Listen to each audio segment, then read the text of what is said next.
started with a sleepover, the kind that makes you feel like the night stretches wider than the sky. There were 4 of us: Mira, who kept a tiny notebook of dreams; Jay, quiet as a library aisle but quick to smile; Rowan, who never seemed cold even when the wind snapped; and me. You can call me Ellery. My voice is steady most nights, but even now, when I think about that first evening, I feel the old twinge in my hands, as if they remember the way the house breathed. The house belonged to Mira's aunt, a nurse who spent most nights at the hospital. A pale yellow bungalow set back from the road, tucked behind a fence warmed by late summer ivy. It sat on a corner where 2 streets crossed like fingers folded in prayer. The porch posts were painted the color of tea with milk. A row of wind chimes hung just under the gutter. They didn't jingle so much as hum, like a voice politely clearing its throat. We arrived before dusk with a paper bag of groceries and a bundle of bedding. The screen door breathed open on its spring and then gently shut itself behind us. Inside, the air held a kind of quiet that wasn't empty. It had weight. It smelled of cedar and clean laundry and a thin seam of lemon polish. Every step on the wooden floor had a polite reply. Not a creak exactly, more like the house acknowledging our presence, as you might nod to someone with whom you're on good terms. "Rules," Mira announced, flipping on a lamp with a turn that felt older than she was. "Number 1, shoes by the door. Number 2, no loud music after 10. Number 3, no sleeping in the east bedroom if the wind is southerly." Rowan laughed and pushed her curls off her forehead. "That last one sounds made up." "It's written inside the recipe book," Mira said. "My aunt thinks it's a joke from the previous owner. Still, she keeps it. Tradition makes houses feel better. She says it keeps them from sulking." "Can a house sulk?" Jay asked. Mira shrugged. "This one prefers company. You'll see." We claimed the living room like explorers laying gentle claim to a shore. Sleeping bags unrolled like waves, pillows plumped and tested with cautious thumps. In the kitchen, we lined up the soft things: marshmallows, bread, strawberries, an old jar of cinnamon that still rattled when you turned it. We poured tea into mismatched mugs. The kettle made a sound like distant rain. Night arrived on tiptoe, one window at a time. The neighborhood went from late afternoon to cobalt in less than 10 minutes, as if the sky remembered an appointment elsewhere. A breeze wandered through the screens, and the wind chimes cleared their throats again. We let the table lamps do the quiet work of keeping corners friendly. The television stayed off. No one asked why. We had planned a movie, a mild one with a twist we'd all pretend not to see coming. But the living room asked for something different. You know that feeling. Some rooms prefer talk. Some rooms invite the turning of pages. This room, faint lemon, cedar underfoot, a clock that ticked with the calm of someone knitting, offered us a different kind of game. "Found sounds," Rowan said, "like we used to do at camp." It was simple. Everyone closed their eyes and named the noises the house chose to give. Nothing forced, nothing chased, just ordinary sounds, announced softly, one by one, as if we were laying out a set of silver spoons. I went first. "The clock," I said. "Left of the doorway." Mira. "The fridge motor. It comes and goes like a tide." Jay, after a pause that felt respectful. "Wind chimes. The lowest one is shy." Rowan. "Car passing outside." We kept going. Someone said, "The settling of the couch." Someone said, "A neighbor's gate." I said, "A moth's tiny wing against the lampshade." And everyone smiled, not because they heard it, but because they wanted to. There was pleasure in naming small things. It made the room feel well-tended. It made us feel careful.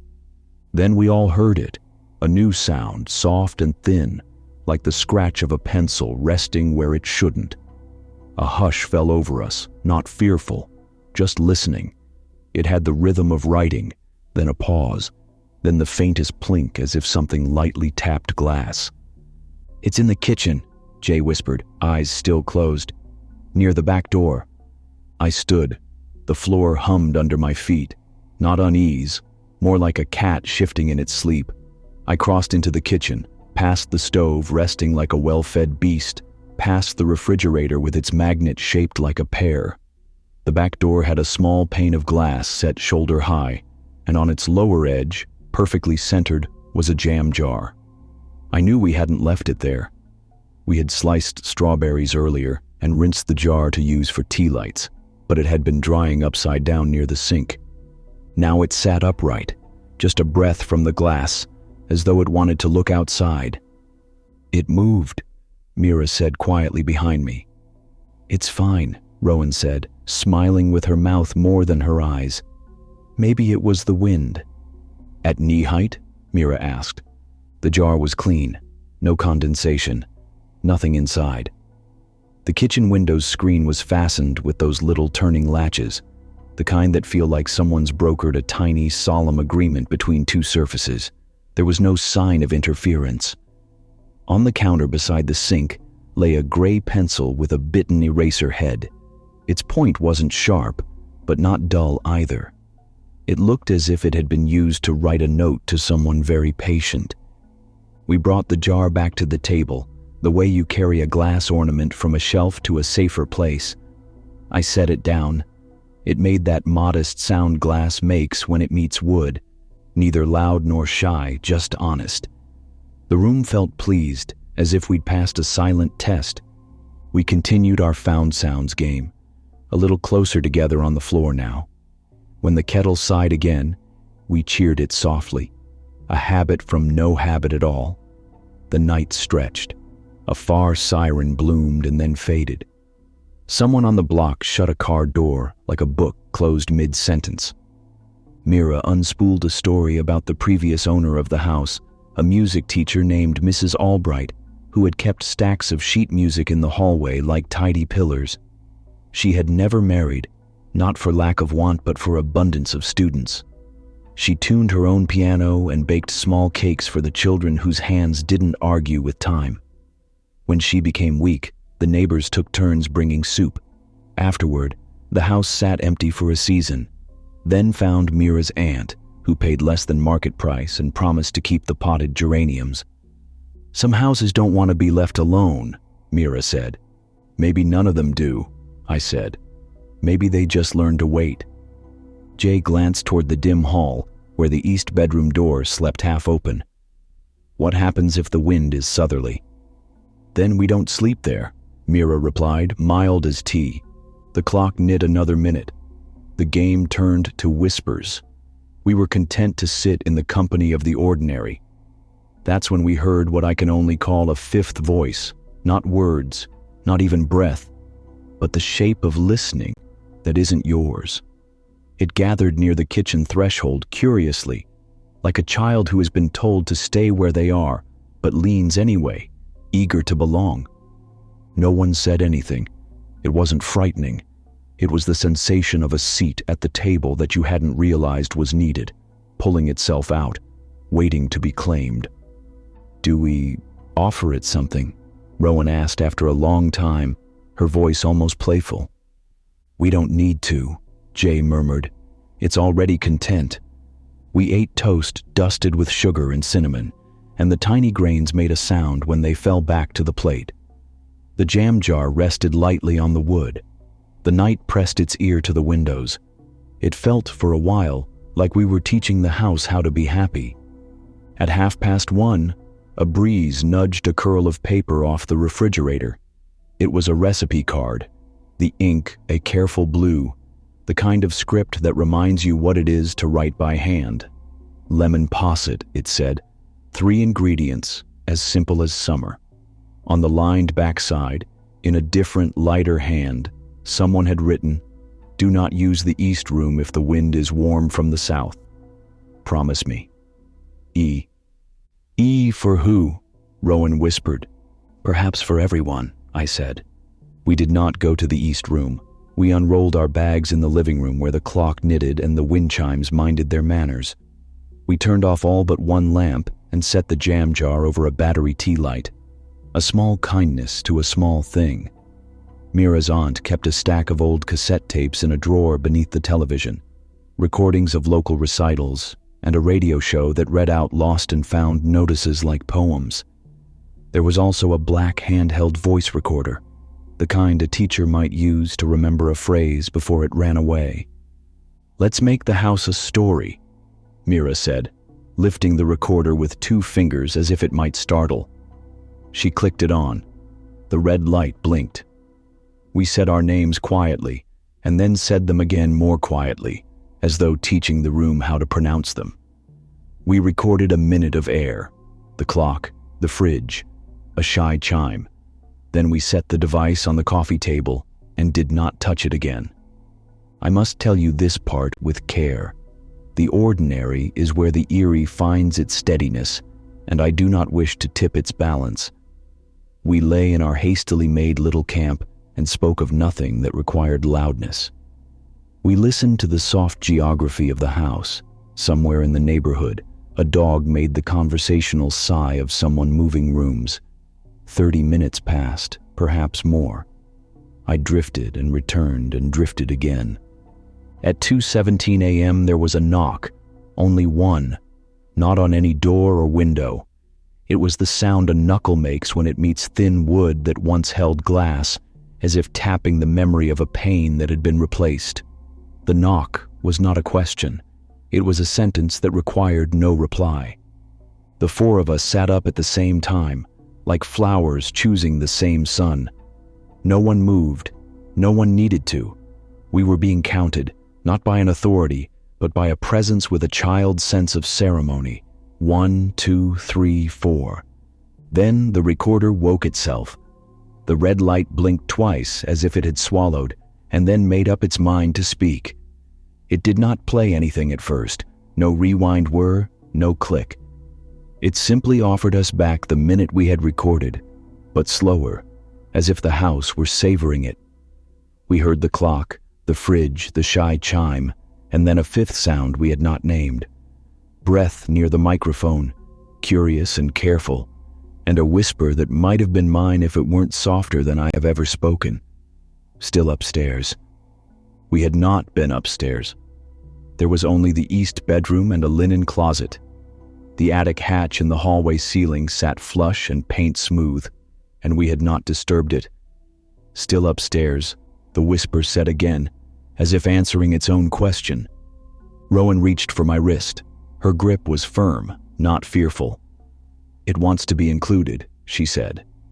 "We can include it without invitation," Jay murmured, a paradox that felt exactly right.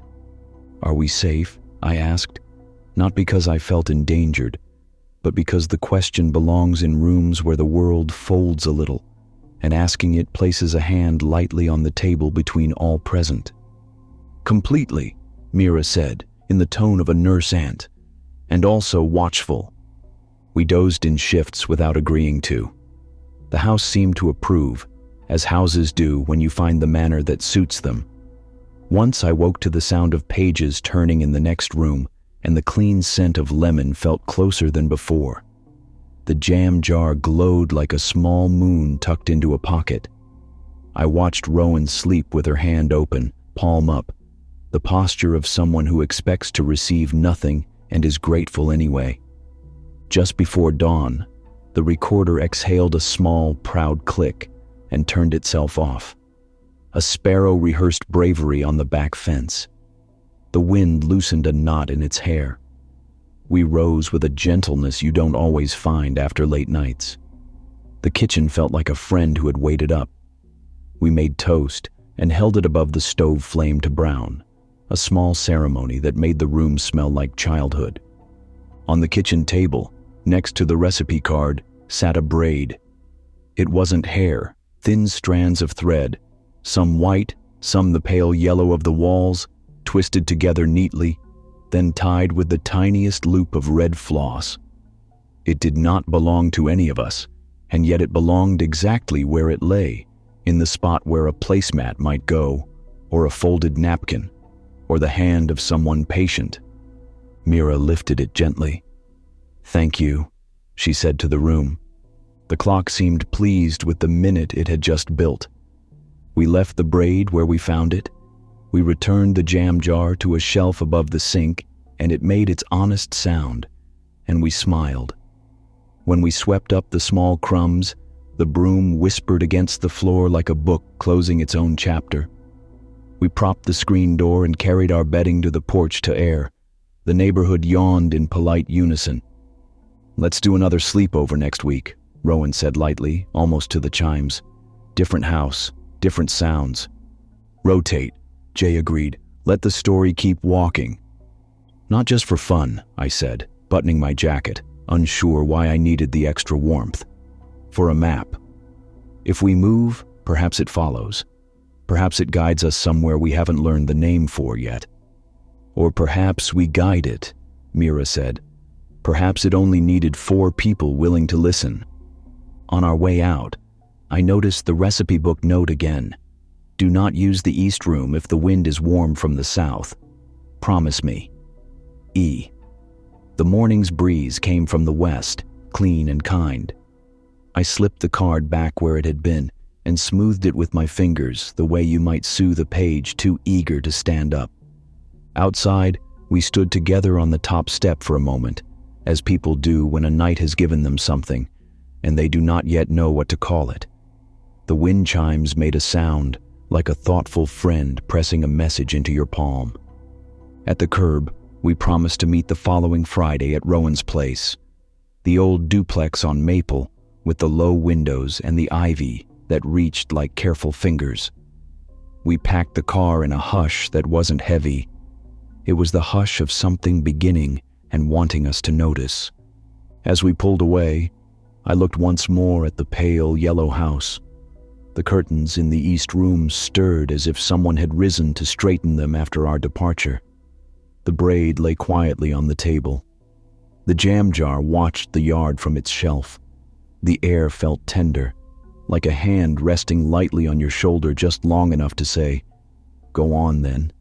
I am listening."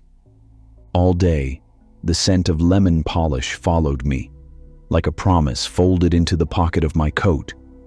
I didn't shake it off. I let it stay. That night, as I lay in my own bed, I set my phone on the nightstand and closed my eyes, intending sleep. But the old habit called me back.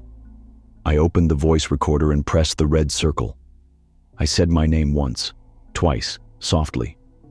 I waited for the room to answer with its small orchestra, the hum of the heater, the gentle complaint of pipes settling their long bones, a bus breathing 2 streets over. I imagined Mira doing the same in her room, Jay fixing the edge of her pillow and listening, Rowan lacing her hands at her belly and smiling into the dark. 4 people in 4 different rooms, offering the same quiet question to the ordinary. "Will you speak?" After a moment, I stopped the recording and set the phone face down. My window was barely open.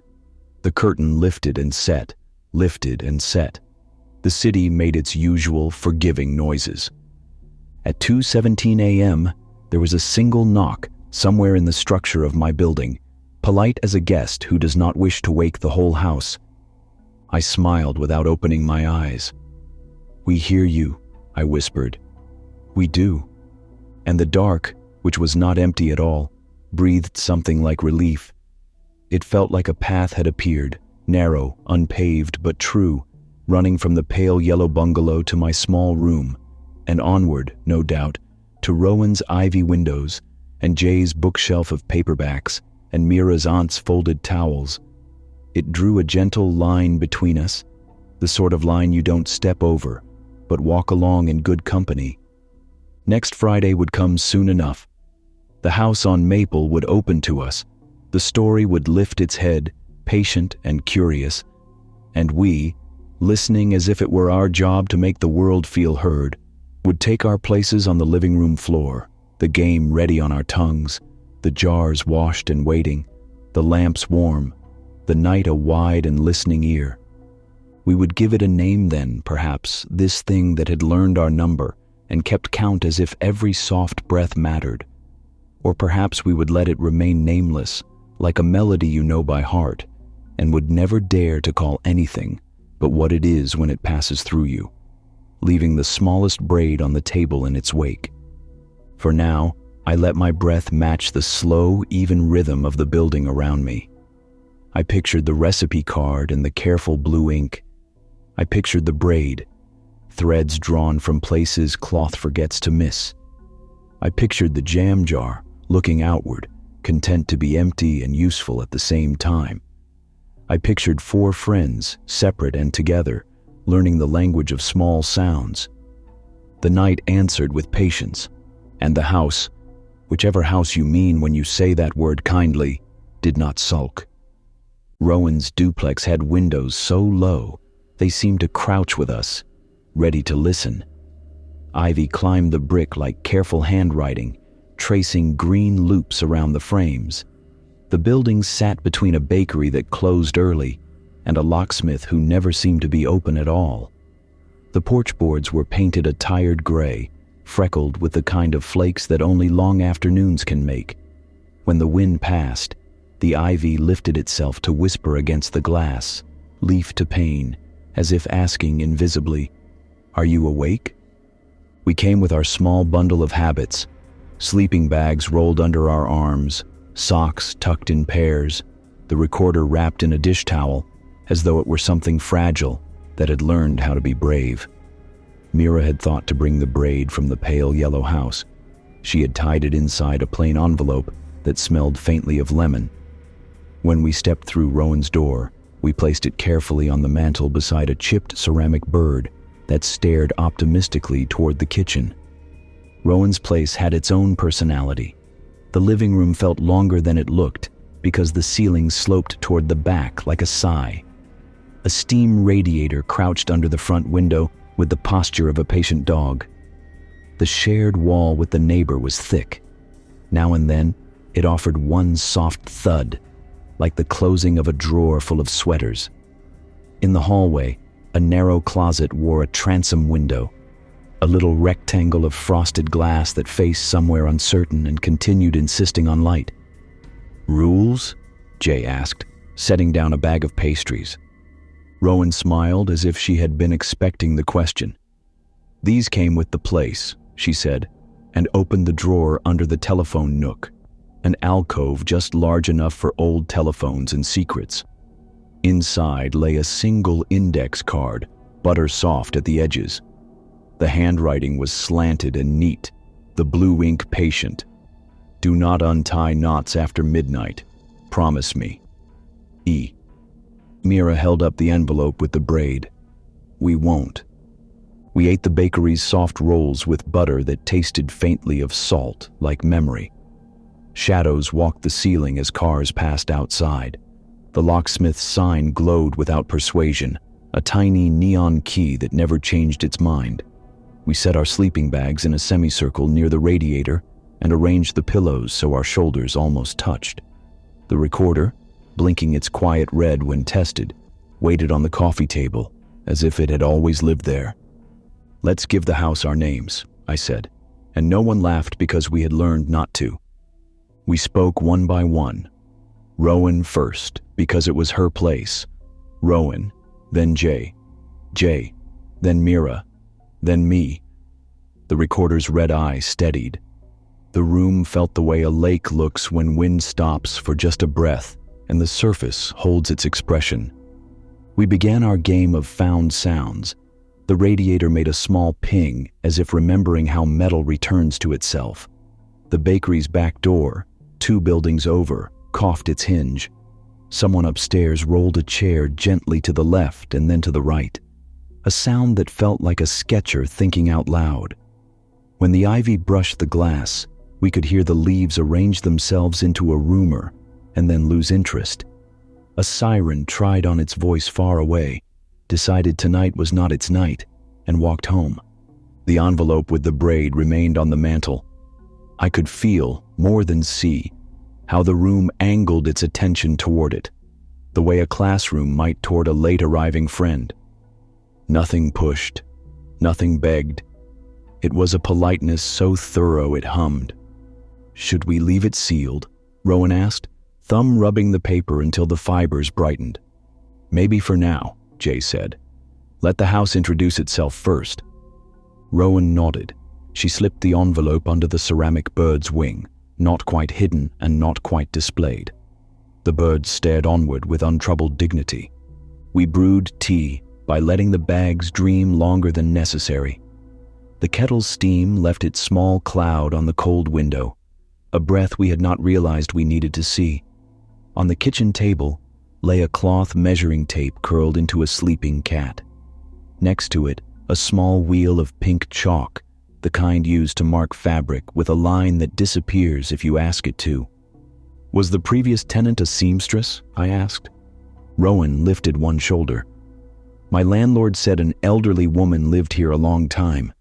She taught people to mend and didn't like to throw anything away. He said she could make a winter coat remember spring. We took that as permission to be careful, to be even gentler than usual with the way our voices carried." In the hallway, a framed mirror had kept a fog of silver at its edges, the foxing soft and kind. It showed us taller than we felt and younger than we were, which is the most generous thing a mirror can do. We shifted our faces in it and then stopped, not wanting to wake it. A few minutes before midnight, the radiator sighed in a way that suggested it was now fully the animal it had chosen to be tonight. We arranged our cups. We placed the recorder in the center of the table, its red light resting. I had brought the jam jar from Mira's aunt's house. It seemed right to give it another evening of company. We set it beside the chalk wheel and lowered a tea light into its belly. When the flame caught, the glass threw a tiny moon onto the ceiling fan. The house responded, not with any grand announcement, with something smaller than that. The transom window above the hallway closet clouded faintly, as if someone had blown on the other side of it to test whether the world was awake. None of us moved. The frosting on the glass held its chalky secrets. "Are we safe?" I asked, out of habit now, out of courtesy to the spirit of the question. "Completely," Mira said, and then softer and watchful. We drifted into that sweet hour between midnight and 1 when time loosens its belt. The locksmith's neon key snapped off at last, the room noticing the lack of green like a sigh relieved. We did not play music. We did not tell stories too loudly. The house kept eating the minutes like a careful guest who takes only what's offered. At 1:48, a new sound stitched itself into the room. It was the rolling hush of thread leaving a spool, not fast, not eager, just willing. It seemed to come from under the couch or through it, which is how some sounds choose to travel. We waited. The chalk wheel trembled faintly where it lay, as if tasting the thought of movement. The jam jar's little moon traced the edge of the ceiling fan blade. Then, in that portion of night that belongs to no calendar, the transom window above the closet clicked. Not loudly, the click of a latch that has decided to let a door be more door than wall. We watched the frosted pane tilt a thumb's width, then rattle as the ivy pressed a leaf against the other side, curious and polite. "Do not untie knots after midnight," Jay said softly, more to herself than to us. "Then we won't," Rowan whispered. We stood, all 4 of us, our movements the careful ones you use when a sleeping child has turned in a way that needs tucking. The closet smelled of wool and lavender, the kinds of scents that libraries envy. On the top shelf sat a tin with a faded picture of a girl feeding pigeons. Rowan lifted the tin. Its lid came away with the dry kiss of old paint. Inside, nested like explanations, lay a thimble, a tiny tomato-shaped pincushion with 3 needles asleep in it, and a braid made of thread, not hair, and not the thread from the lemon house either. This braid was green and white, and a sliver of sky blue. Mira opened the envelope and set the lemon house braid beside the new one, a meeting of stories on a closet shelf. For a moment the room felt taller, the way a person does when a long-awaited guest finally reaches their door. The radiator made a small approving pop. The recorder, patient on the table, blinked twice, then offered the tone it uses when beginning to swallow time. We did not press a button.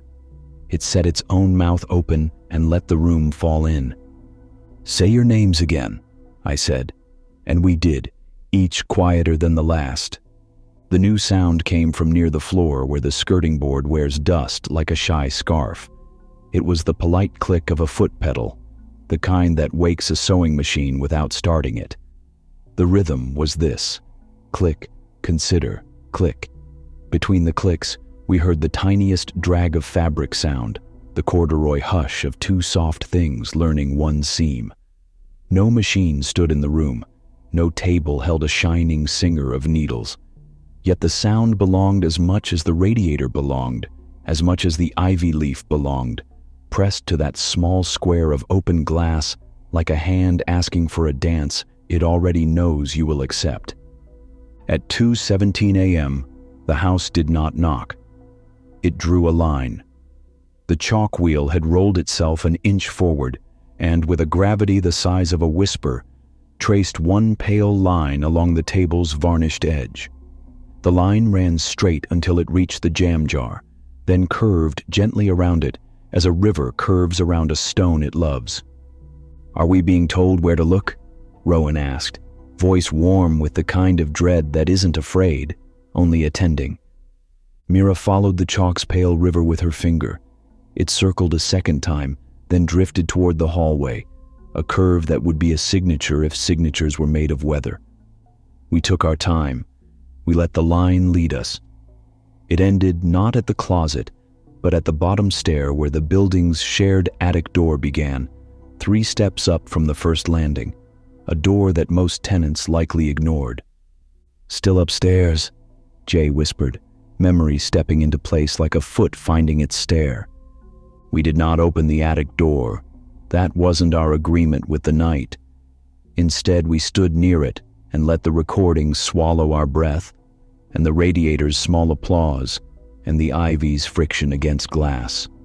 The transom window, modestly ajar, made a gentle music as the night bent itself through the gap. "Thank you," I said, not sure to whom, not needing to be. "We hear you." The recorder clicked at that, a soft chalk mark in the place where time keeps notes.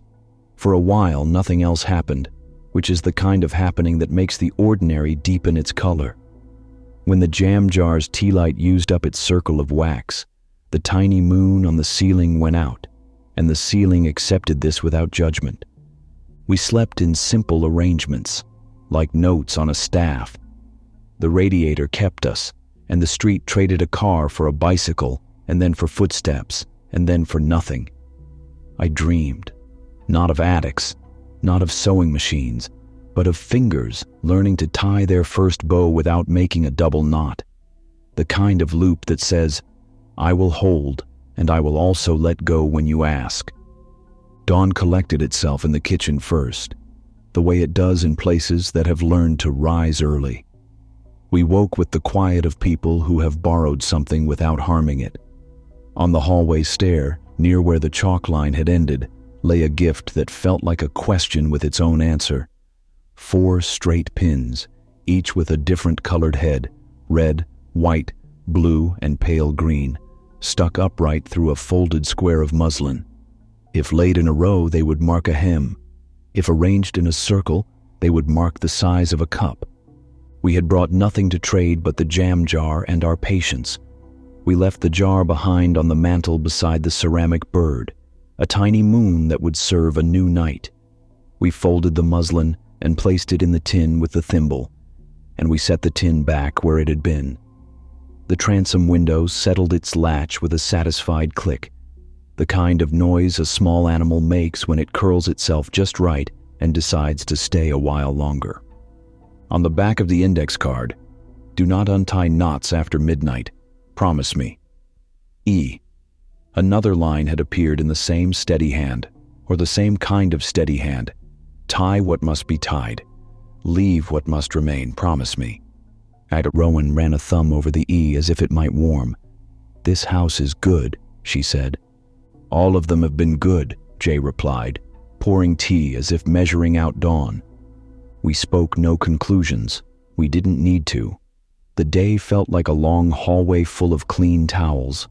The locksmith's neon key returned to its green, the bakery shook the flour from its apron, and the ivy lifted to make room for light.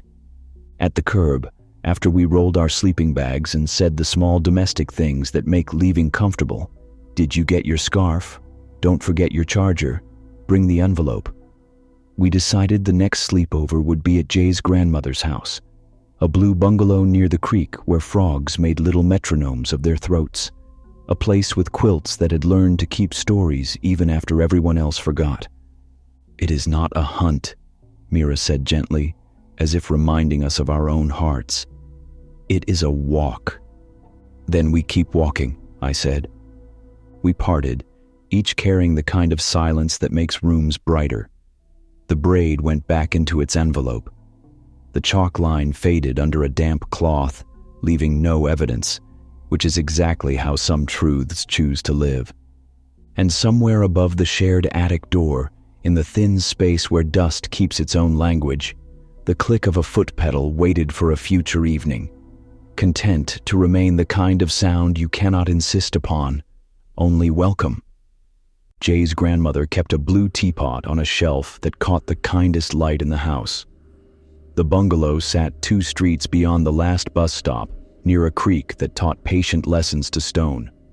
Blue morning glories climbed the back fence, and a fig tree stood like a good aunt who refuses to leave until dessert is sorted. The porch swing did not squeak. It exhaled. The front door had a glass oval that made whoever approached look surprised for a heartbeat and then relieved. We arrived carrying our practiced care.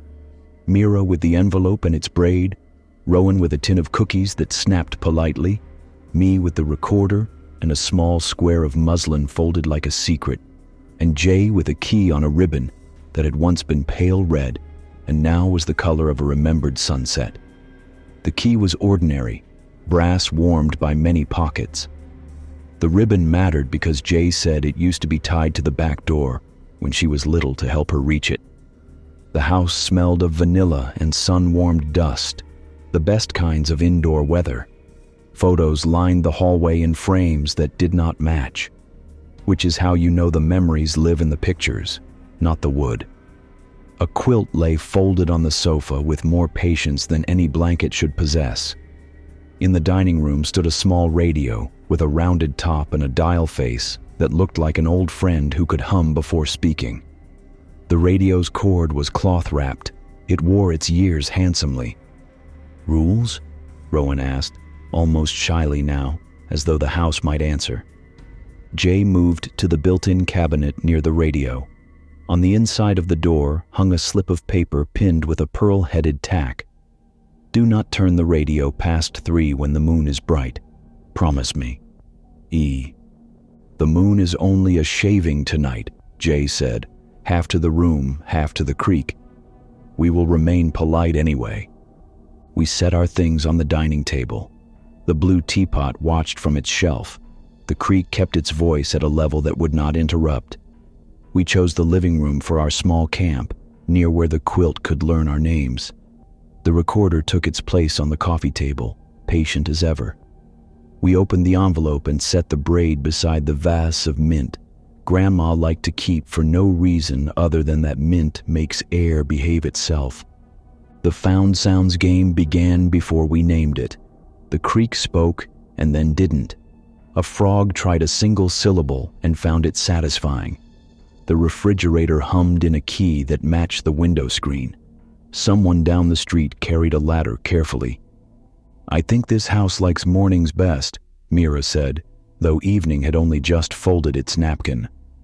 "It's because of the radio," Jay replied.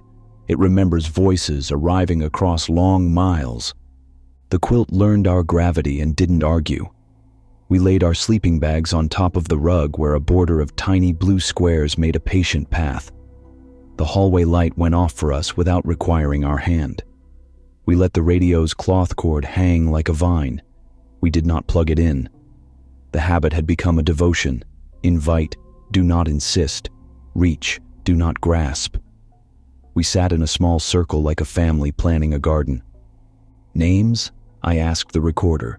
And we gave them Rowan, Mira, Jay, Ellery. The red light pretended not to notice it was glad. The first hour passed with the soft stretches of conversation you share with a room that intends to keep your confidences. Jay told us how the backyard's fig tree bears fruit twice if you tend to it respectfully. Rowan confessed she had never been able to nap on trains because the clocks in stations feel too busy. Mira described the way her aunt ties her shoes, loops first, then the wrap, a method she claims is kinder to laces. I shared the fact that my building knocks once at 2:17, a polite habit I had begun to count on. We all smiled at that. When the night settled fully, the radio leaned a little toward us, the way a person might who is not eager to speak but knows they will be speaking. The dial face held numbers like a handful of marbles. Off. 1, 2, 3, 4. The line between 2 and 3 looked like the kind of boundary you draw in wet sand, knowing the water will come and choose for you. The blue teapot, obedient to nothing but its own curve, made a shadow like a comma on the wall. The creek kept its shoulder on the bank, steadying itself. When the clock in the hallway clicked a minute forward, we felt the house stand an inch taller. We placed our gifts like small ingredients. The muslin square on the mantel, the lemon house braid on its envelope, the 4 pins arranged into a tiny compass on the edge of the table. Red for north, blue for south, white for east, green for west. We did not say north is red, but we all agreed without speaking. The ceramic bird existed in memory here only. Elsewhere it polished the air with its watch. Here a sea glass jar caught the light and pretended to hold it. "Do you think E is one person?" Rowan asked, voice low to keep the creek's confidence. "Or a promise everyone who owns a house learns to sign?" "Could be both," Mira said. "Could be a name that grew to fit a habit." Jay set the radio to 2, not 3, a careful click of the knob that seemed gentler than turning a page. The radio did not applause. It breathed. In that breath came a tone that was not a tone exactly, more like the sound of a cathedral heard from the outside, through the knees of the building and its stone shoes. We leaned in as one does toward a friend who is about to tell you how their day actually was, not the version you could get from their calendar. "Are we safe?" I asked, because the question had become our open window. "Completely," Mira said, and brushed the back of her hand against the quilt as if it were a forehead that needed checking. We waited without waiting. The creek adjusted its coat. A distant train cut a line across the dark and then sewed it shut again. The radio's face did not change, but its presence rounded the corners of the room. At 1:29, a voice came. Not loud, not new. The kind of voice that remembers how to share a table. It spoke the way libraries speak when they are pleased, with pages, with pauses, with small wooden sounds. "Lost and found," the voice said, with an old-fashioned radio courtesy. "Items to be claimed. A child's red scarf with fringe, a brass button stamped with a swallow's wing, a city map with tier at the river, a letter signed only E, no return address." We looked at one another and did not move. It is rude to interrupt a list. The voice continued. A silver thimble with a tiny dent, a jam jar with a circle of wax, a soft pencil with a bitten eraser, a coil of thread in 3 colors. "If these items belong to you, please come to the desk before closing." The radio went glad quiet. The creek surrendered a small applause somewhere near the willow. Across the room, the blue teapot's comma shadow lengthened and then sat up straight. Jay reached over and turned the knob to off with a kindness that felt practiced. We did not seek more. We recognized a ceremony when we saw one. The recorder blinked its red light as if it were learning to nod. "Was that for us?" Rowan asked. "It was for itself," Mira said gently, "and we were invited." We poured mint tea and let its steam write small letters on the glass of the front door's oval. The sleep that came was not heavy. It was the boat on a lake kind, where you open your eyes now and then just to be sure the sky is still where you left it. We took turns being the one awake without planning to. I watched the hallway for a while and thought of all the faces in frames. I wondered which one had pressed the pearl-headed tack into that note so carefully. Do not turn the radio past 3 when the moon is bright. Promise me. And then decided it didn't matter if I knew. The house knew. That seemed to be enough. At exactly 2:17 a.m., the radio clicked on by itself and set its own volume at a whisper. The dial did not turn. The numbers stayed where they lived. The voice, perhaps the same, perhaps a cousin, spoke again. Announcements, it said. A quilt circle meets Thursday evenings. Bring your mending and your patience. You will need both. A pause, tender and practical. And to the 4 in the room with the blue teapot, keep the braid together. Do not untie what has learned your names. Bring what you carry to the water's edge at first light. We stared at the radio, the way one stares at a door that has opened in a dream precisely when you wanted it to. No one suggested ignoring it. No one suggested obeying it. We simply let the possibility sit with us like a neighbor at a bus stop. The creak sounded like agreement, or like the sound you make when you recognize something and want to be polite about it.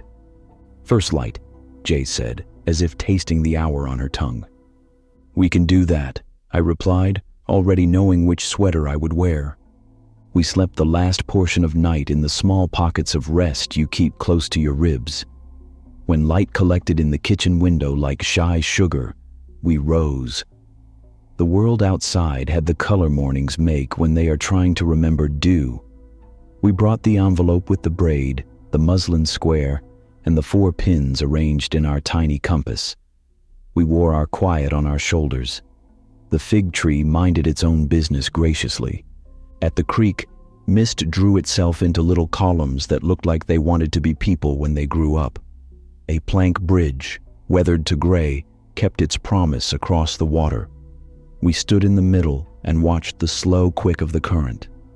Already the day had begun to make a list somewhere else, of bread to be baked, of letters to be answered, of buses to be caught. Here the only list was water, stone, leaf, light.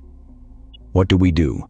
Rowan asked, not because she needed an answer, but because she wanted to hear the question out loud. Hold the braid, Mira said. All of us. We did, our fingers spaced along its length, as if we were measuring something invisible. The thread was cool, but not unfriendly. The 3 colors looked more themselves outside. The pale green glanced at the willow leaves. The white tasted the mist. The sky blue agreed with the morning. The radio voice had not told us to speak, so we didn't. We let the creek make the only noise. When the sun lifted enough to rest on our hands, the braid warmed and for a breath seemed to pull tight, as though an extra hand at either end had given it a small, approving tug. We didn't startle. We let our fingers be the anchors they already were. A leaf sailed under the bridge like a dignified little boat. On it, absurd and perfect, sat a pin with a pearl head, the 5th to match our 4, gliding as if it had some place important to be, and everyone involved had agreed not to make a fuss. We did not fish the pin from the water. The creek knew its errands. Instead, we carried the braid back to the house and placed it on the mantel where it could see the blue teapot. The radio kept its silence, turned off and satisfied. The note inside the cabinet stayed pinned just where it belonged, the pearl head winking like a star nobody would ever wish upon because it already knew what to do. We ate breakfast quietly, the kind of quiet that isn't empty but sheltered. Toast with jam, coffee that liked us, the cookies Rowan had brought breaking with a small, elegant snap. Jay's grandmother, still away visiting her sister, had left a jar of preserved lemons on the counter, the kind that shows you the sunlight a different country remembers. We did not open it. The scent lived through glass just fine. Before we left, we gave the house our thanks, the way one thanks a host who pretends they didn't host you. We smoothed the quilt and set the radio's cord in a gentle loop so it would not forget its shape. At the door, the glass oval showed us surprised and relieved once more, a ritual we accepted gratefully. "Next time," Rowan said, "my cousin's farmhouse. It has a barn that thinks it's a library." "Then we'll listen," I said. "We'll bring what we always bring. Our names," Mira added. "And the question," Jay finished, smiling. We stepped into the day, carrying small amounts of the night as if it were bread that would be needed later. Behind us, the blue house turned its face toward the creek. The morning moved on with its many errands. Somewhere, a radio in another room began to read from a list of borrowed umbrellas and unclaimed scarves. Somewhere, a sewing machine stretched its foot and waited for the first click. Somewhere, a transom window tried the taste of air. And between all those somewhere, a thin thread drew itself from place to place: the lemon house, the ivy windows, the blue bungalow, quiet as breath, strong as twine, doing the only work that has ever mattered in this world, keeping gentle things together. Rowan's cousin's farmhouse sat at the edge of two long fields, where the road decided it was tired of being paved and softened into dirt. The house itself was white with green shutters, but it was the barn that held our attention from the first step out of the car. It leaned slightly to the left, not from weakness, but as if it had bent its ear toward the house a long time ago and never quite straightened back. The wood siding was gray with memory. Slats of hay poked from the gaps like hair too stubborn for combs. A cupola on top wore its weather vane like a crown. An iron rooster whose beak had rusted shut. The house welcomed us with warm lamps and a scent of fresh bread. Rowan's cousin was away on a long trip, and the place had been left in her care.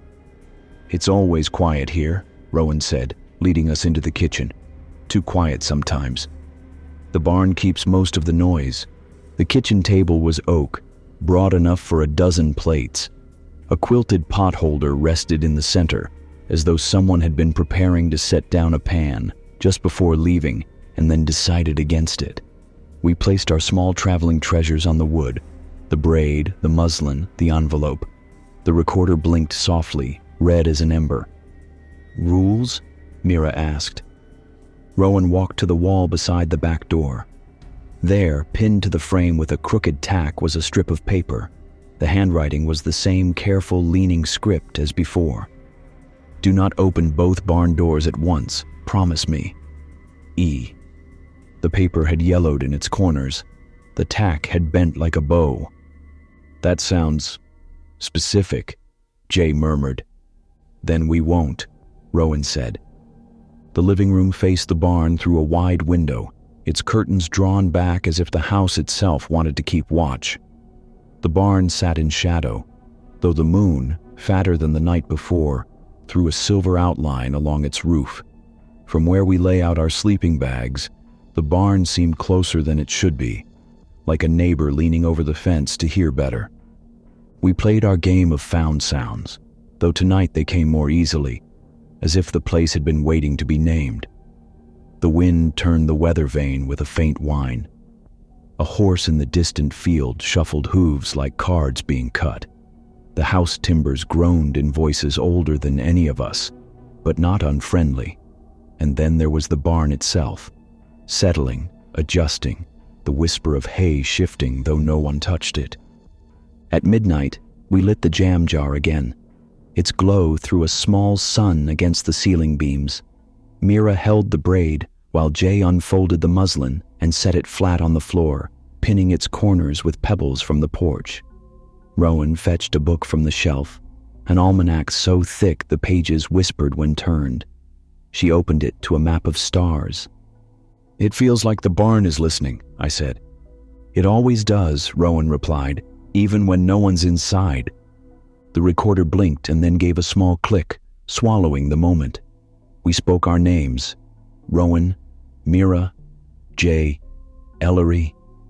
The barn creaked in answer the way a chair accepts weight. For nearly an hour we lay awake, listening to the hush between fields. Frogs stitched their voices at the far creek. A truck passed once and was gone. The moon wrote careful silver down the barn side. Then, at 1:17, we heard it. A shuffle of pages. Not from the house. Not from the almanac in Rowan's lap. The sound came from the barn, a deliberate turning as if someone were cataloging the night. We froze, not from fear but attention. Another page turned, then another. The barn exhaled dust that shimmered in the moonlight. "Library," Mira whispered. "It's a library?" Jay nodded slowly. "A library that doesn't need lamps." The pages stopped. Silence spread like a cloth laid over us. Then, precisely at 2:17 a.m., the moment we had come to expect, the barn knocked. One knock, not from its doors or windows, but from its rafters, as though the beams themselves were politely announcing attendance. The recorder on cue woke and began to play. Not our voices this time, but the sound of quills scratching, dozens of them, dipping and lifting, writing words none of us could read. The sound went on for 30 seconds and then ended with the snap of a book shutting. The barn sighed. The weather vane turned twice, and then the night grew still again. We didn't speak. We didn't need to. We set the braid atop the muslin and folded both gently. We left the recorder running in case the barn wanted to continue its story without our ears. Sleep came cautiously, like a guest who waits to be invited.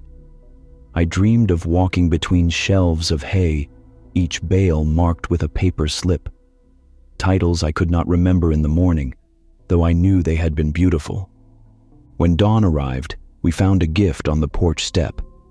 4 bookmarks cut neatly from old seed packets, pressed flat and tied with a piece of blue thread. Each bore the drawing of a different flower: violet, marigold, rose, and lily. They were soft at the edges, as if handled often. On the strip of paper by the door, a new line had been added beneath the rule in that same patient hand. "Do not return what the barn lends. Promise me. E." We left the bookmarks where we had found them, on the table beside the almanac. Rowan said her cousin would understand. At the road, as we packed the car, the barn leaned slightly, still listening. The weather vane clicked once in the morning air. "Where next?" Mira asked. "My grandmother's church," I said, surprising even myself. "It's small, but the pews remember more than prayers." The others nodded, as if the path had already been written in some hidden ledger. The farmhouse exhaled behind us. The barn shifted once, as though marking the page, and the road, soft with dust, carried us on. The church stood at the edge of town, where the gravel road turned to grass. It wasn't large. White clapboard siding, a steeple that seemed humbly aware of its height, and windows tall enough to let moonlight kneel inside. A single bell hung in the tower, though no rope dangled to reach it. The grass in the small yard grew neatly on its own, as if someone invisible tended it faithfully. My grandmother used to bring me here when I was little. She believed churches, even when empty, were never alone. Tonight, it belonged to us. The front door opened with the slow sigh of wood that had never rushed in its life. Inside, the air was cool, smelling faintly of beeswax and hymnals. The pews stood in tidy rows, shoulders straight, their ends carved with patterns like vines curling toward a sun. We placed our familiar things on the front pew: the braid, the muslin square, the folded envelope, and the recorder. Rowan set her seed packet bookmarks beside them. Mira touched the hymnals stacked at the end of the row, as if checking their pulse. "Rules?" Jay asked softly, her voice respectful enough to echo only a little. I walked to the altar. Taped beneath the lectern was a square of paper. The handwriting matched the others, that same steady slant. "Do not sit in the back pew when the bell is restless. Promise me. E." I didn't need to explain. Everyone nodded. We kept to the front, where the air felt freshly washed, like laundry drying in morning light. The stained glass windows let in the moon as if it were colored water poured through jars. The reds deepened, the blues softened, the greens leaned across our faces like friendly leaves. We began our game of found sounds. The pews creaked as if remembering the weight of shoulders. A moth batted against the window high above the altar. Somewhere outside, a nightbird called once and then hushed itself. The bell overhead shifted faintly in its sleep, a sound like a coin rolling inside a pocket. We spoke our names into the recorder: Rowan, Mira, Jay, Ellery. The pews listened. The stained glass glowed. For a long time we sat quietly, as if waiting for a hymn that would never be sung. The recorder blinked steadily, swallowing the silence like bread. Then, around midnight, we heard it. The faint sound of pages turning, though there were no books open. Not hymnals, not Bibles, something else. The sound came from the pulpit, where no book lay. Each turn was slow, deliberate, as if someone were reading aloud without speaking. Rowan leaned closer. "It's the sermon notes," she whispered. But there were no papers, only a wooden lectern polished smooth. At 1:17 the sound stopped. A deeper silence fell, one that made the pews straighten their spines. Then, precisely at 2:17, the bell above us swung once, not fully, not with its full voice, but enough for a single low tone to bloom like thunder smothered under blankets. The recorder clicked and began to play back, not our words, but voices layered together, soft as breath. They weren't hymns, they were names, dozens of them, whispered one after another, some clear, some blurred by time, each spoken with care, as though the church itself were calling a roll. When the last name faded, the bell gave one more shift, then stilled. The recorder clicked off on its own. We sat without speaking. None of us dared move for several minutes. The church wasn't threatening us. It was teaching us what reverence feels like when it comes from the other side. Finally, Mira asked the question, "Are we safe?" "Yes," I said. "Completely." And also watched. We lay our sleeping bags on the pew cushions, close together like children who didn't mind being small. The stained glass softened as clouds moved across the moon. Sleep came carefully. A hymn hummed under its breath. I dreamed of names carved into wood, each glowing faintly as if warmed by memory. I saw the braid tied around the bell's tongue, keeping it from waking fully, as though that was the only promise the church asked of us. When dawn stretched across the windows, we rose slowly, our bodies reluctant to disturb the quiet. On the altar lay something that hadn't been there the night before. 4 slips of paper, each folded neatly, each with a single word written in that same patient hand. Mine said, "Listen." Mira's, "Keep." Rowan's, "Hold." Jay's, "Return." We didn't speak of them. We folded them and slipped them into our pockets as naturally as carrying keys. At the door, the paper beneath the lectern had grown a second line. "Do not silence what calls only once. Promise me. E." We closed the door carefully, the wood sighing again as though grateful. Outside the morning was cool, the grass fresh with dew. The bell tower stood quiet against the sky. "Next?" Rowan asked. "The lake cabin," Mira suggested. "The one my aunt says breathes like it has lungs." We nodded. The braid went back into its envelope.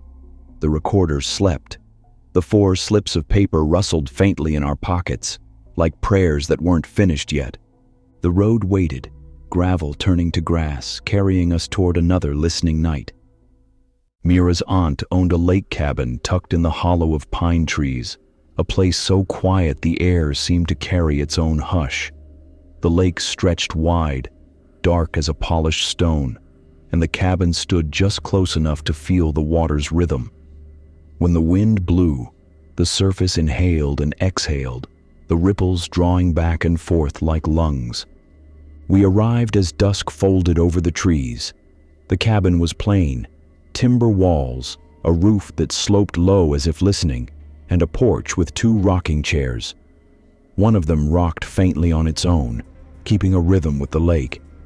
Inside smelled of cedar and faint smoke, though the fireplace had not burned in months. A lantern rested on the mantel beside a jar of dried lavender.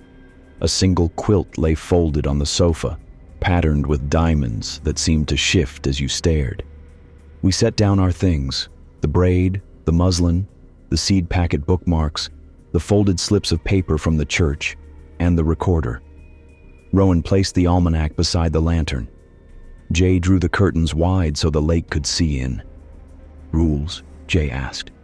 Pinned to the wooden wall above the hearth was a note, its paper curled at the edges. The same patient handwriting leaned across the lines. "Do not fall asleep while the water breathes in.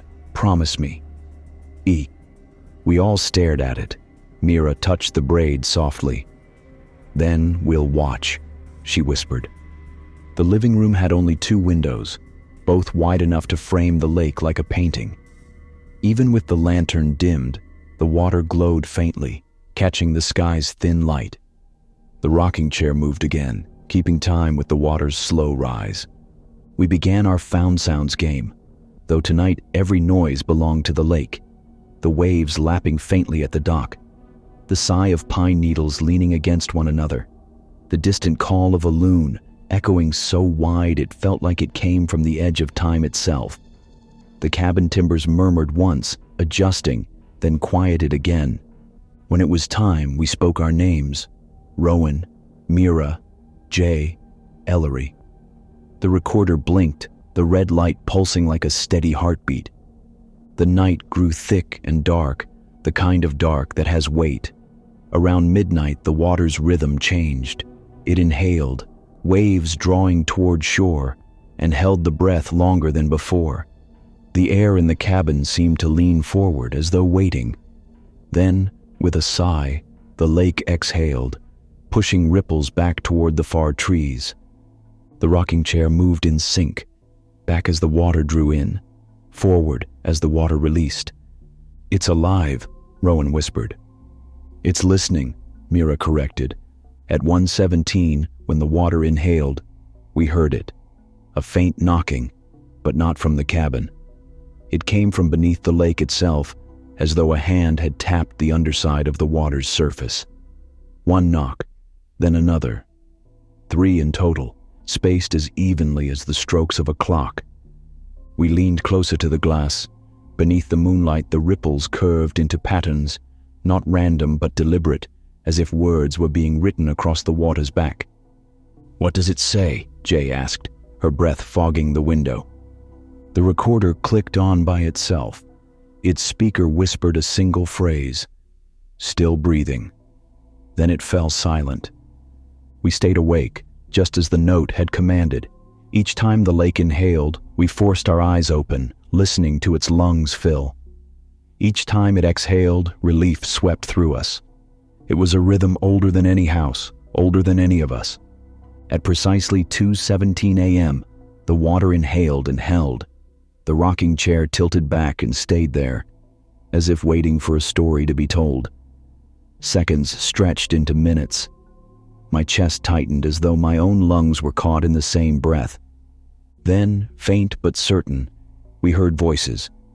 Not from outside, from beneath the floorboards, as though the lake had pulled itself under the cabin and spoken through the wood. Dozens of voices, layered, whispering, not in words we could follow, but in a cadence we recognized. It was the same roll call from the church. Names, gentle, deliberate, each one spoken with care.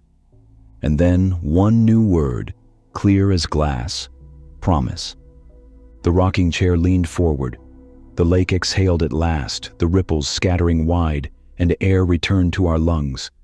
We sat back, breathless, our hearts steadying with the rhythm of the water. "Are we safe?" I whispered, more to the lake than to my friends. "Yes," Mira answered softly, "completely," and also watched. We lay down near the window, our sleeping bags unrolled so we could see the lake even with tired eyes.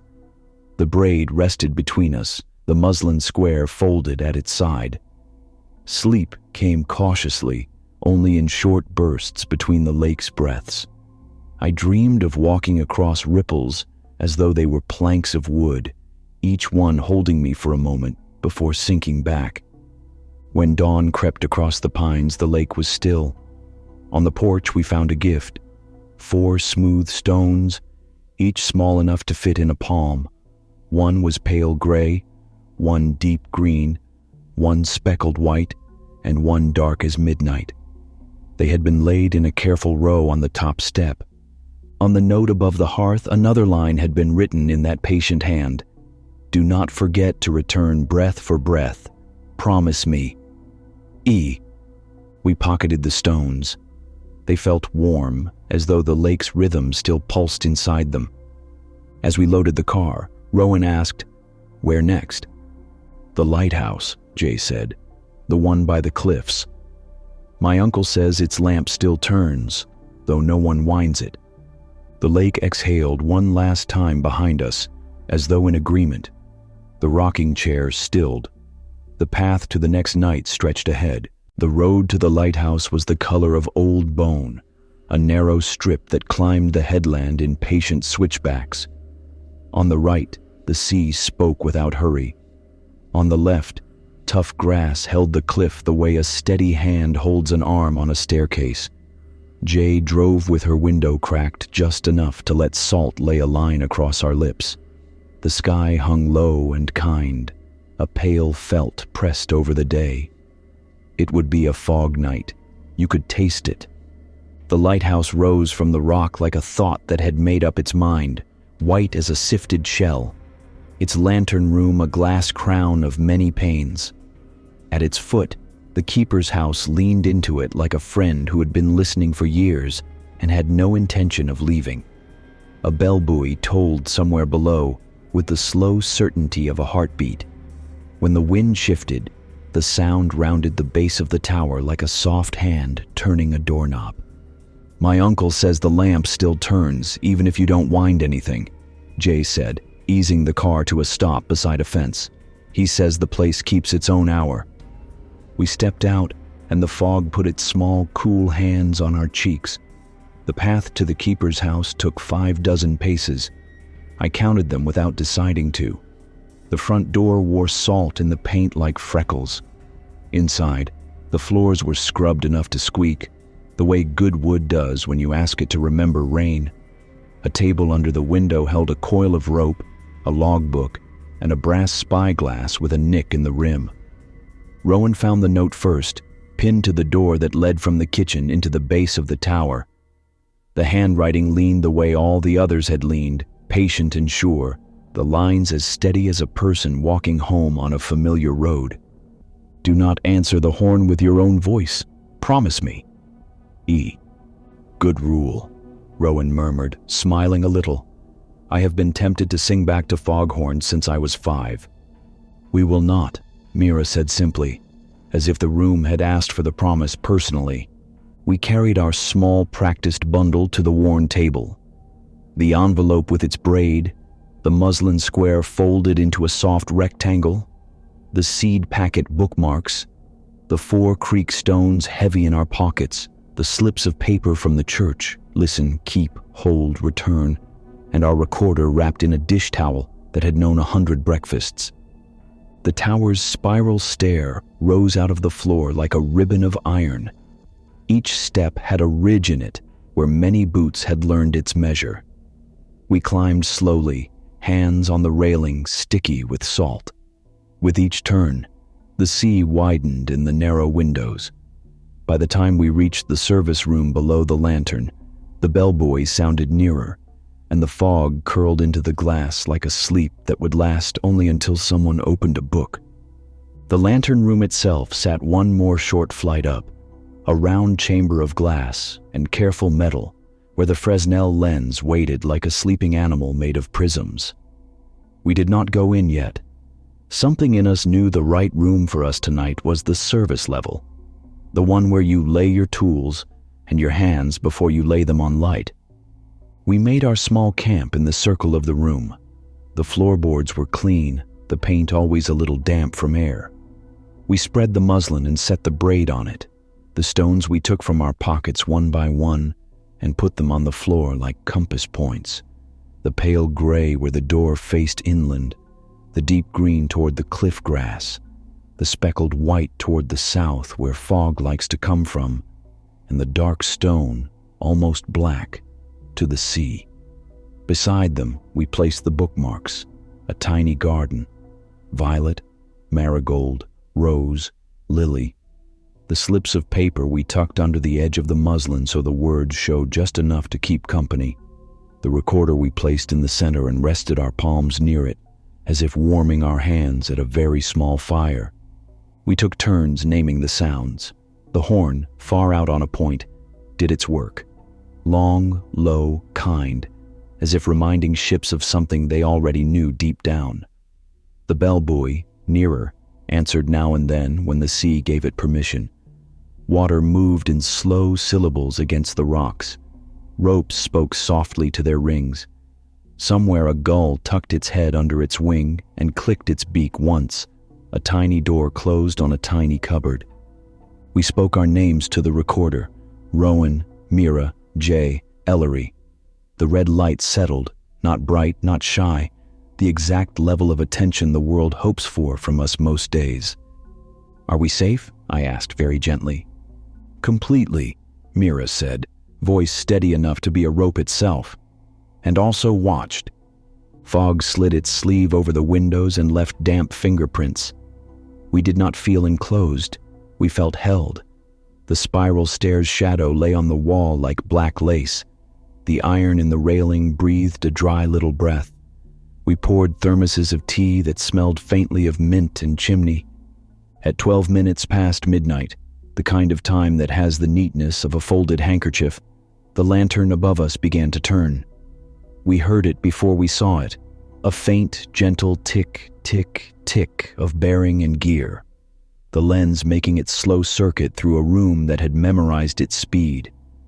Light fell on the stair through the crack under the lantern door, moved across the floor like a skating coin, then climbed the opposite wall and was gone, and then returned, around and around. Nothing hurried, nothing delayed. We did not enter the lantern room. We had no need to stand among glass to be included in what it made. We sat together in the round of the service room and let light circle us like a careful tutor who visits each pupil in turn. When the beam crossed the window that faced the sea, the fog outside did something I had never seen. It rang, not with sound, with the sensation of metal struck by weather. The bell buoy answered, though no wave had touched it. The horn gave one longer voice and then rested. Mira's fingers tightened slightly on her cup. "A reminder," she said. "Of what?" Rowan asked. "That broad things can be gentle," Mira replied. It sounded like an answer a lighthouse might accept. At 1:17, the tower introduced a new sound. It was low and even, like breath drawn not through a mouth, but through the ribs of something made to endure. The sea exhaled a little harder. The fog moved closer to glass. And then, not from above where the lens turned, not from below where the keeper kept his coats, but from the walls themselves, we heard the polite tug of knots being tested. Not untied, not tightened. Tested, as one tests a knot in a net before trusting it to hold a fish or a story. A small, small pull, a small, small reply. The noise went around the room, the way the light did, here, then there, then beyond, clicking softly. A necklace questioned at each bead, and answering yes. Jay reached into her pocket and took out the dark stone, almost black, and set it on her palm. When the light came around again, the stone caught and kept a sliver of it, as if it were confident in its right to do so. The recorder, which had been swallowing the ordinary all night, gave a soft click and began to play something back. No voice, not yet. It offered us the tower's own breath in a slightly different key. as though it were translating the way an older cousin translates between grandparents and small children at a long table. After a few seconds, it stopped, considered, then played 3 low tones in a row, evenly spaced. We looked at one another briefly, without moving our heads. In the back of all our minds lived the note on the keeper's door. Do not answer the horn with your own voice. Promise me. E. We offered our silence as respect. The light continued its patient work. In the small windows, we watched the beam catch parts of fog and let them go. The bell buoy spoke once more, cautious and content. The rope welt on the railing roughened my palm where I rested it.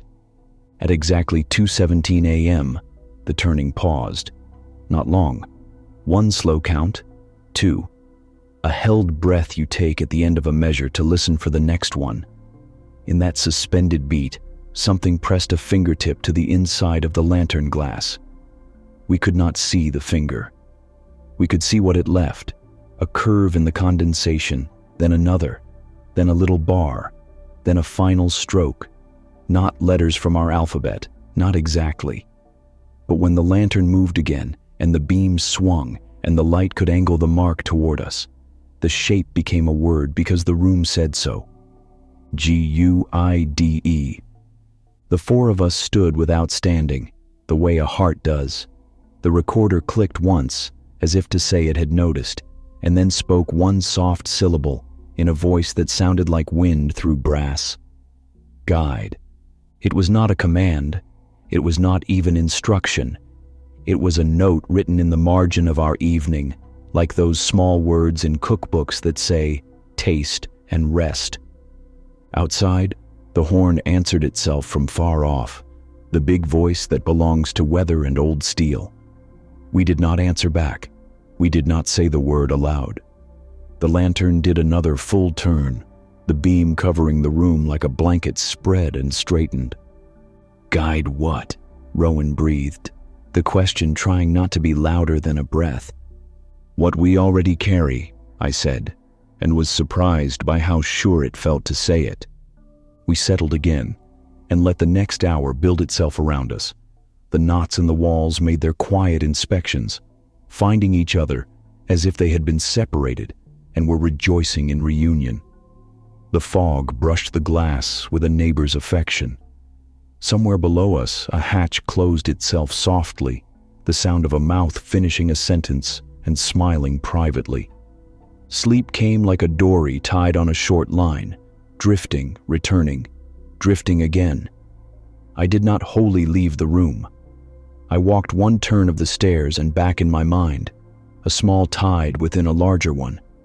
When I woke up proper, the fog had thinned itself into small gardens, and the gray light of the sea's morning had begun to tax the edges of glass.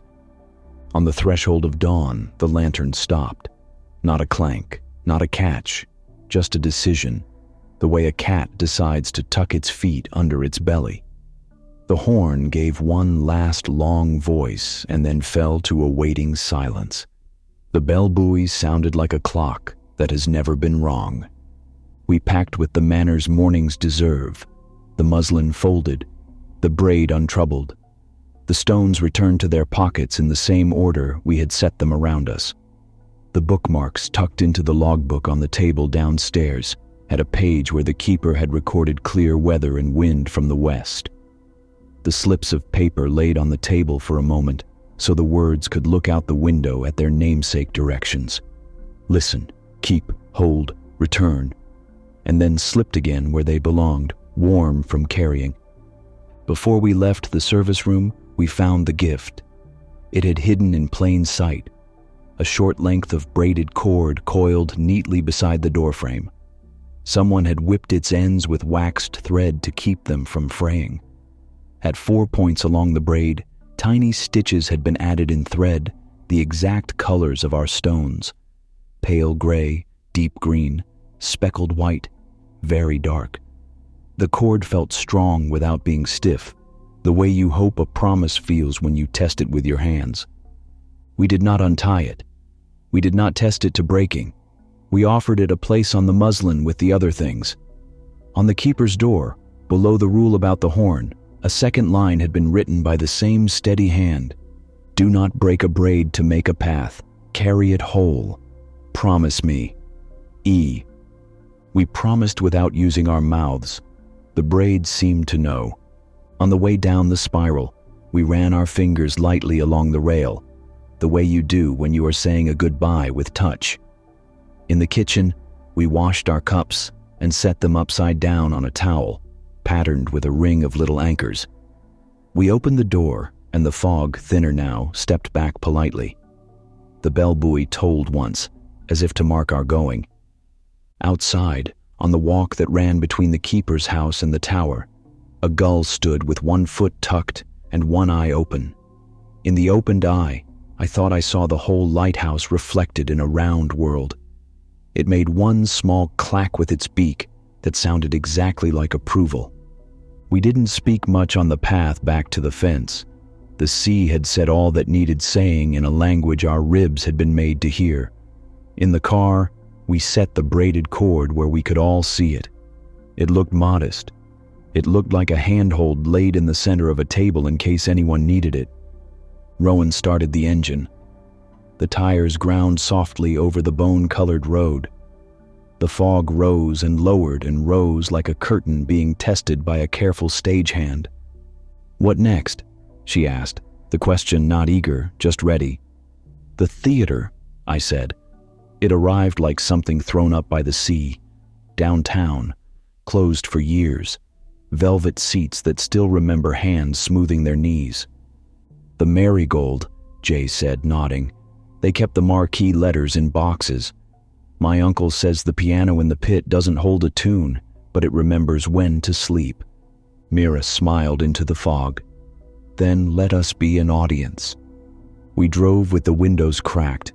The horn behind us tried its voice once in the brightening air and sounded for the first time almost cheerful.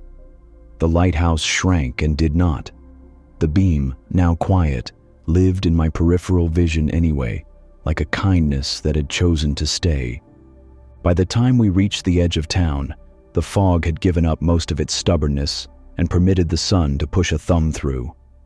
We stopped at a diner for coffee and bread. The counter smelled like breakfasts remembered fondly. On the napkin holder, someone had taped a clipping from an old program, the Marigold Theater Presents, with a list of names none of us knew, and a small hand-drawn star next to someone called E. We didn't touch the paper. We let it be a coincidence if it wanted to be. At our table, we opened the envelope and made a place for the lighthouse braid next to the first thread braid, the muslin square between them, like a field kept for good reasons. The 4 stones lay in a row, warming in the light that finally entered the window. The bookmarks leaned on the sugar jar. The slips from the church remained folded, the words inside them as alive as they had been when we first unfolded them.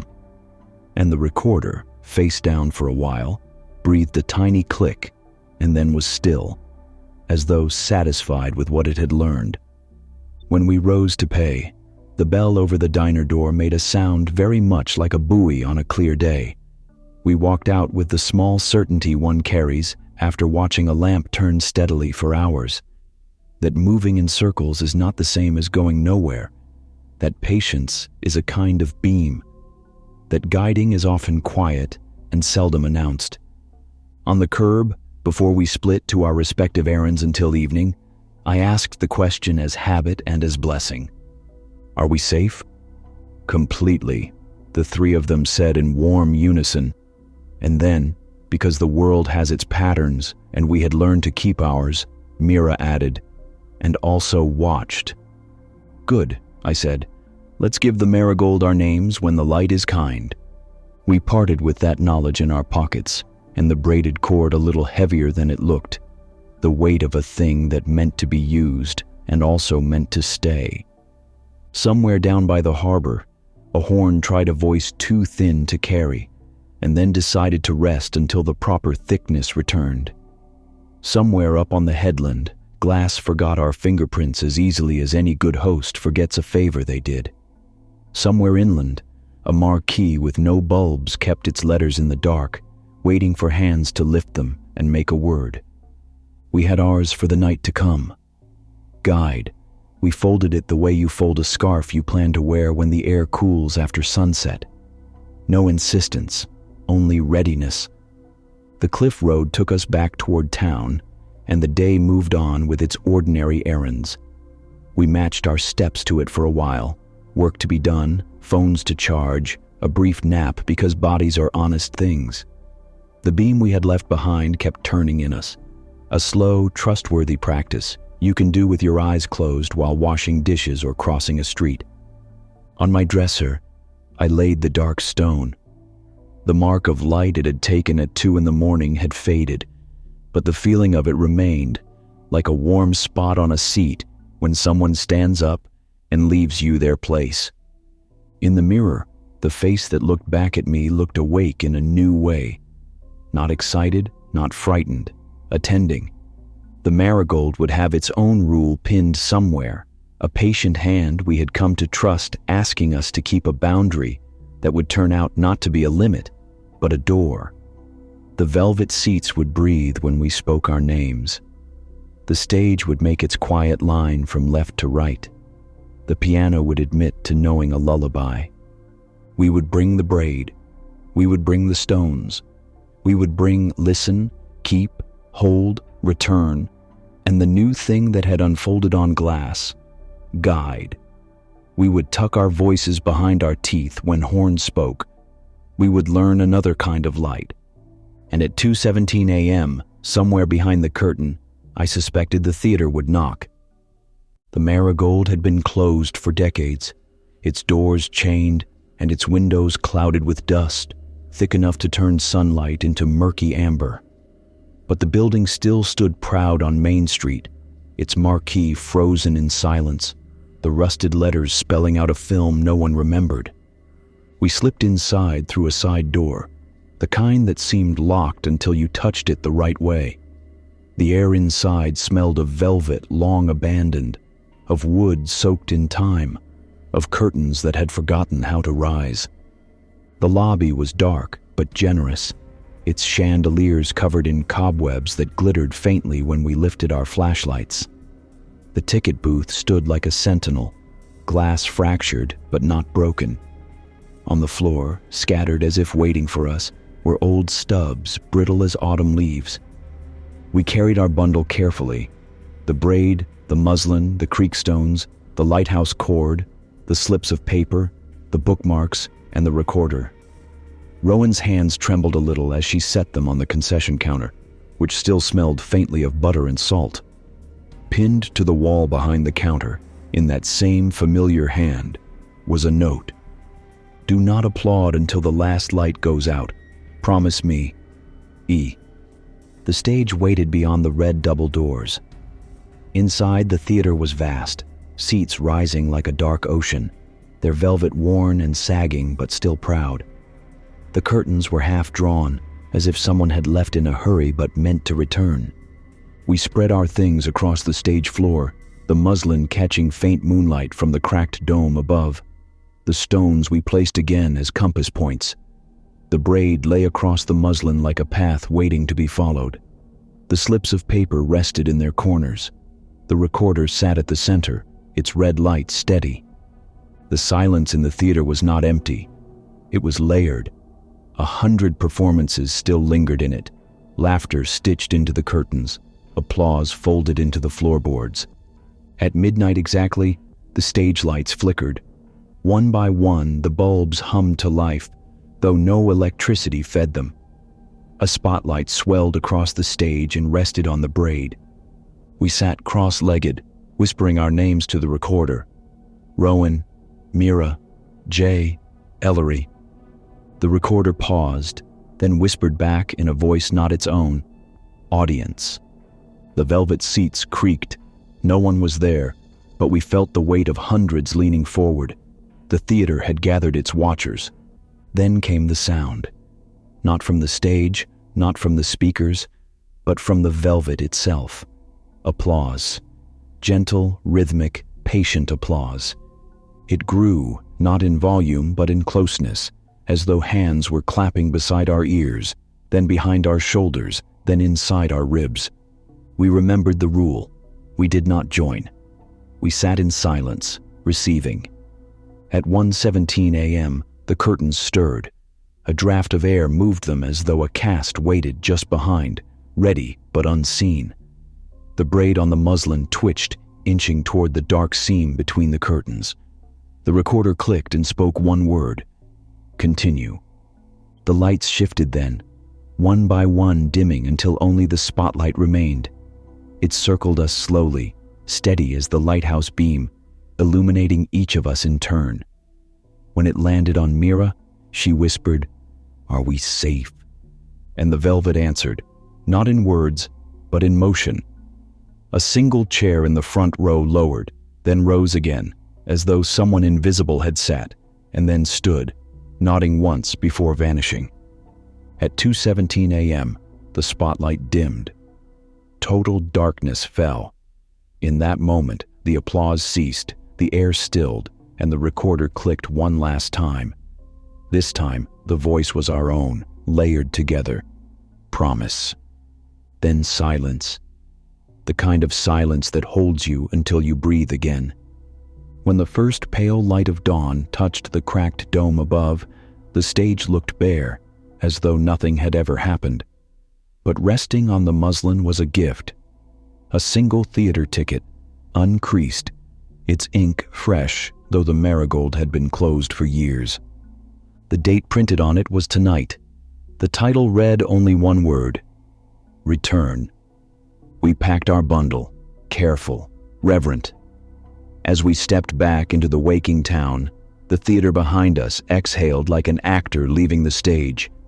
And though the doors were chained again when we looked back, the faint sound of applause followed us into the morning.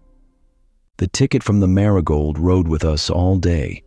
It lay face up on the dash, ink unfaded, as if it had been printed the moment we found it.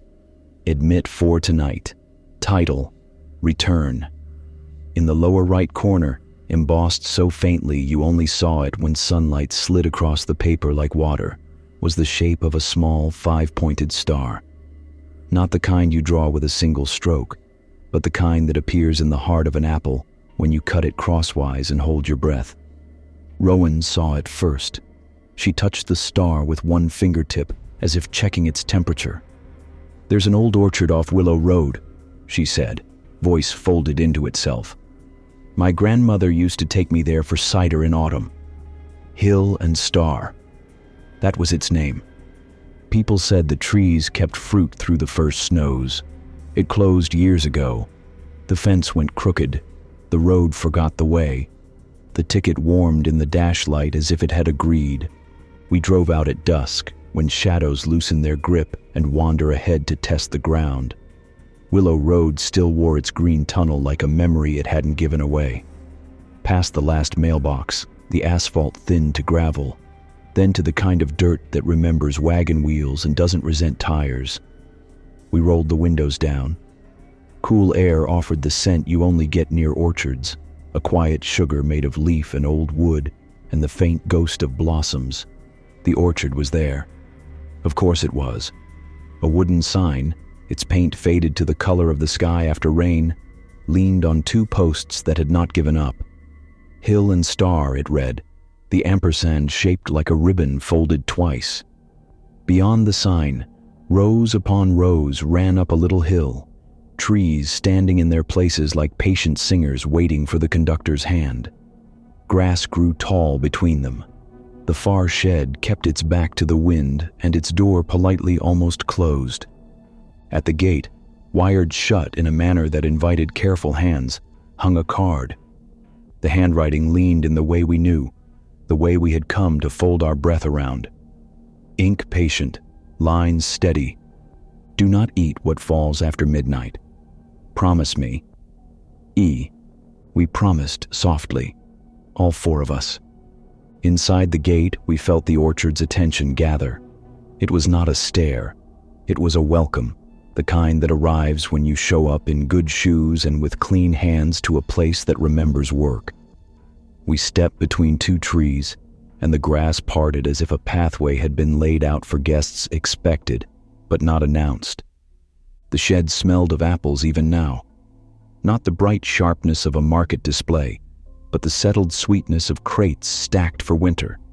Wood that has worn fruit across years and cannot help being kind. A long table ran the length of one wall. A press sat in the corner like a sleeping machine that trusted its own weight. Hooks dangled from a beam with nothing to hold for the moment. In the half-light, you could almost see hats, coats, the particular posture of shoulders that come home after picking. We placed our traveling things on the table, as we had learned to do. The muslin square first, the foundation of our small habit. The first thread braid from the lemon house. The braided cord from the lighthouse, ends neatly whipped. The 4 stones from the lake laid in a small row as compass points. Pale gray north, deep green west, speckled white south, very dark east. The seed packet bookmarks we had been given by the barn. The slips from the church, listen, keep, hold, return, their corners worn to tenderness. And the recorder, wrapped and unwrapped like a gift. Red light ready but modest. Mira set the marigold ticket at the edge of the muslin. The embossed apple star caught a last ribbon of daylight and let it go. We began our familiar game, more ceremony than game now.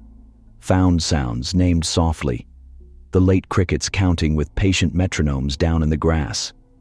The wind moving leaf to leaf in a voice that had learned to be quiet when needed. Far off, a single truck on the county road deciding not to turn.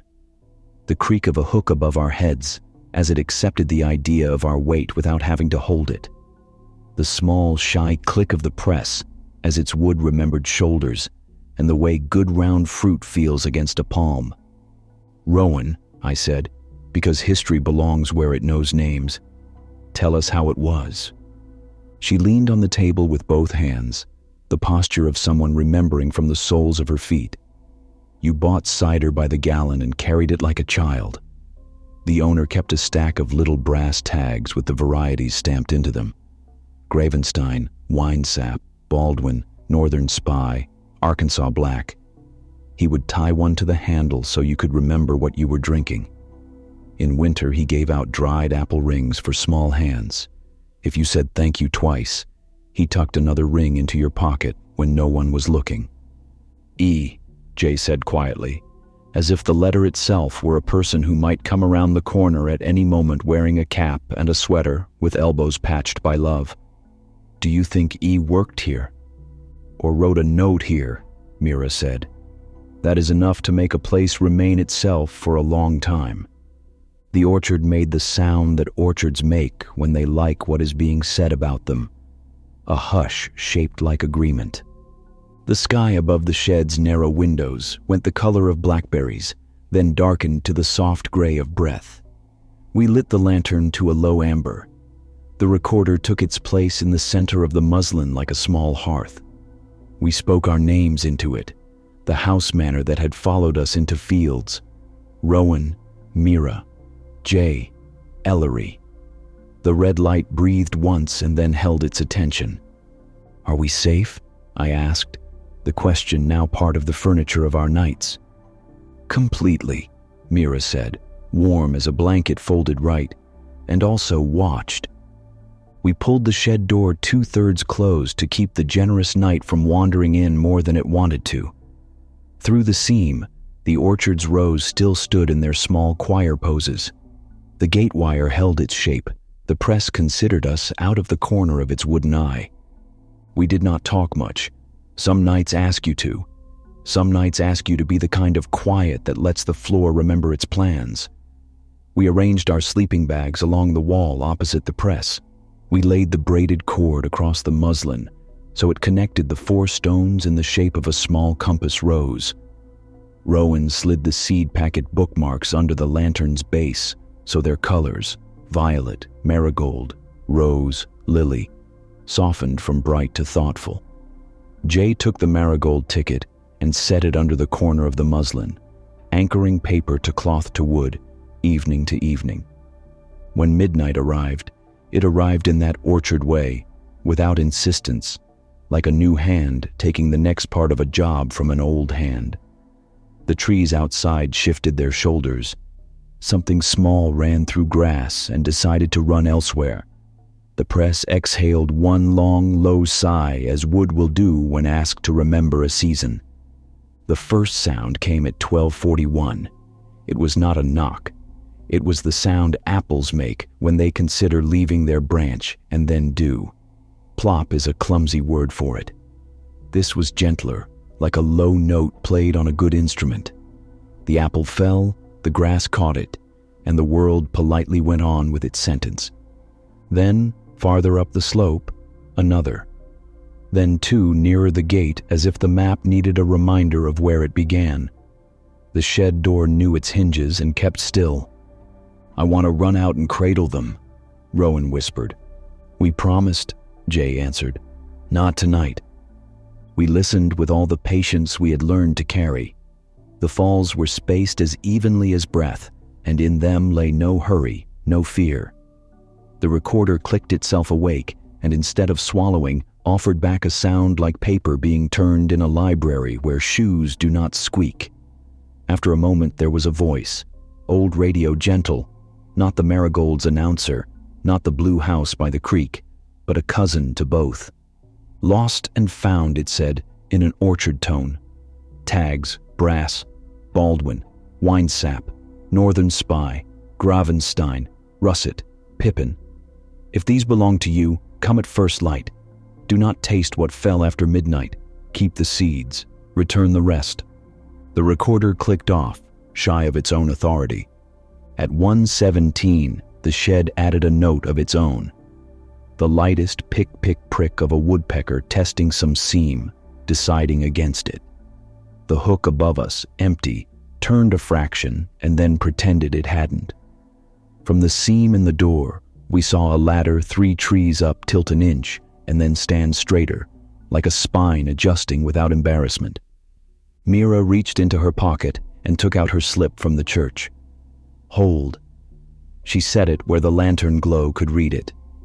"Some places have one kind of promise," she murmured. "Some have another. Here you hold." We did not sleep then. We rested with our eyes open the way you do when you want the world to know you are still available to it. A moth printed a soft ellipse against the lantern glass. The press made a small throat clearing, the kind that says, "I will not speak tonight, but I want you to know I am awake enough to listen." At exactly 2:17 a.m., a cluster of apples chose to let go together. Not many, 5 at most, but the little run of thumps came down the hill like the quietest applause you have ever heard, happening at a distance and also inside your chest. The recorder followed them with a whisper so gentle we almost missed it.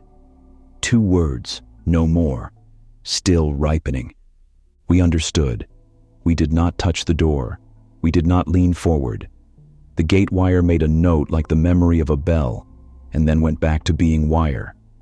Silence after 2:17 is never total with us anymore.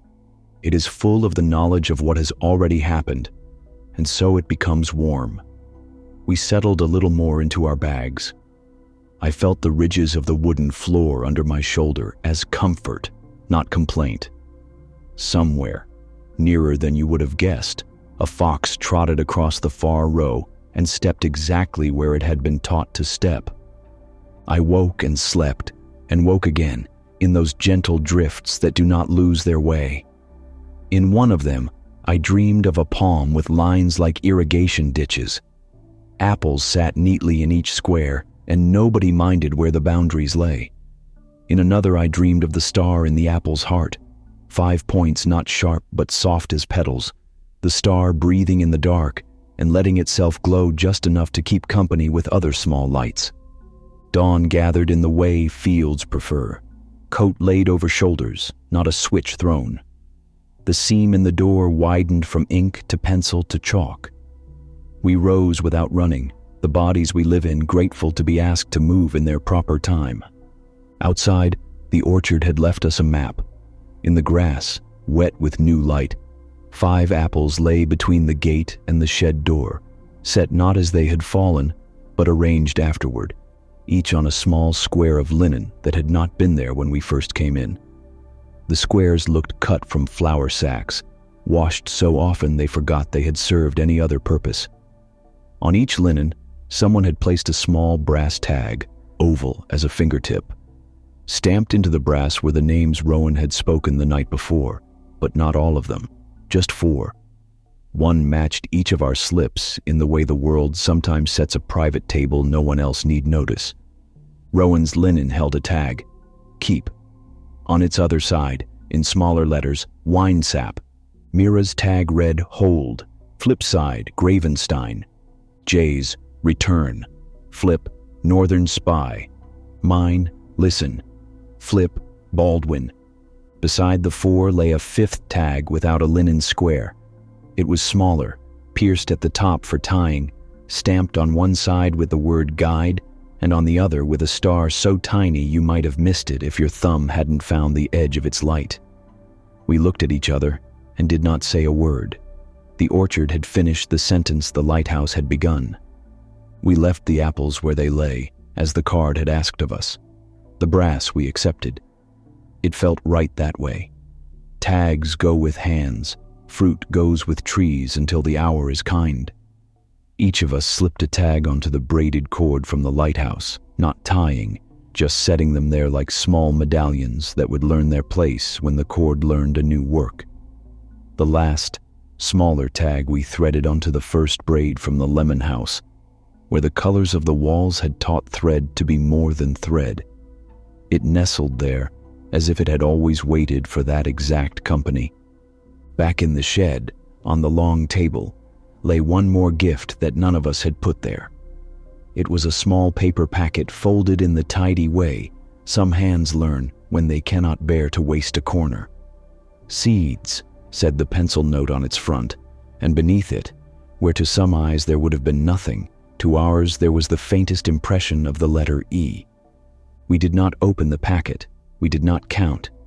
We set it on the muslin with the seriousness you reserve for objects that choose to be both quiet and necessary. By the gate, below the first card, someone had pinned another with the same patient slant we knew now in our bones. Do not plant to own, plant to accompany. Promise me. E. Do we plant them?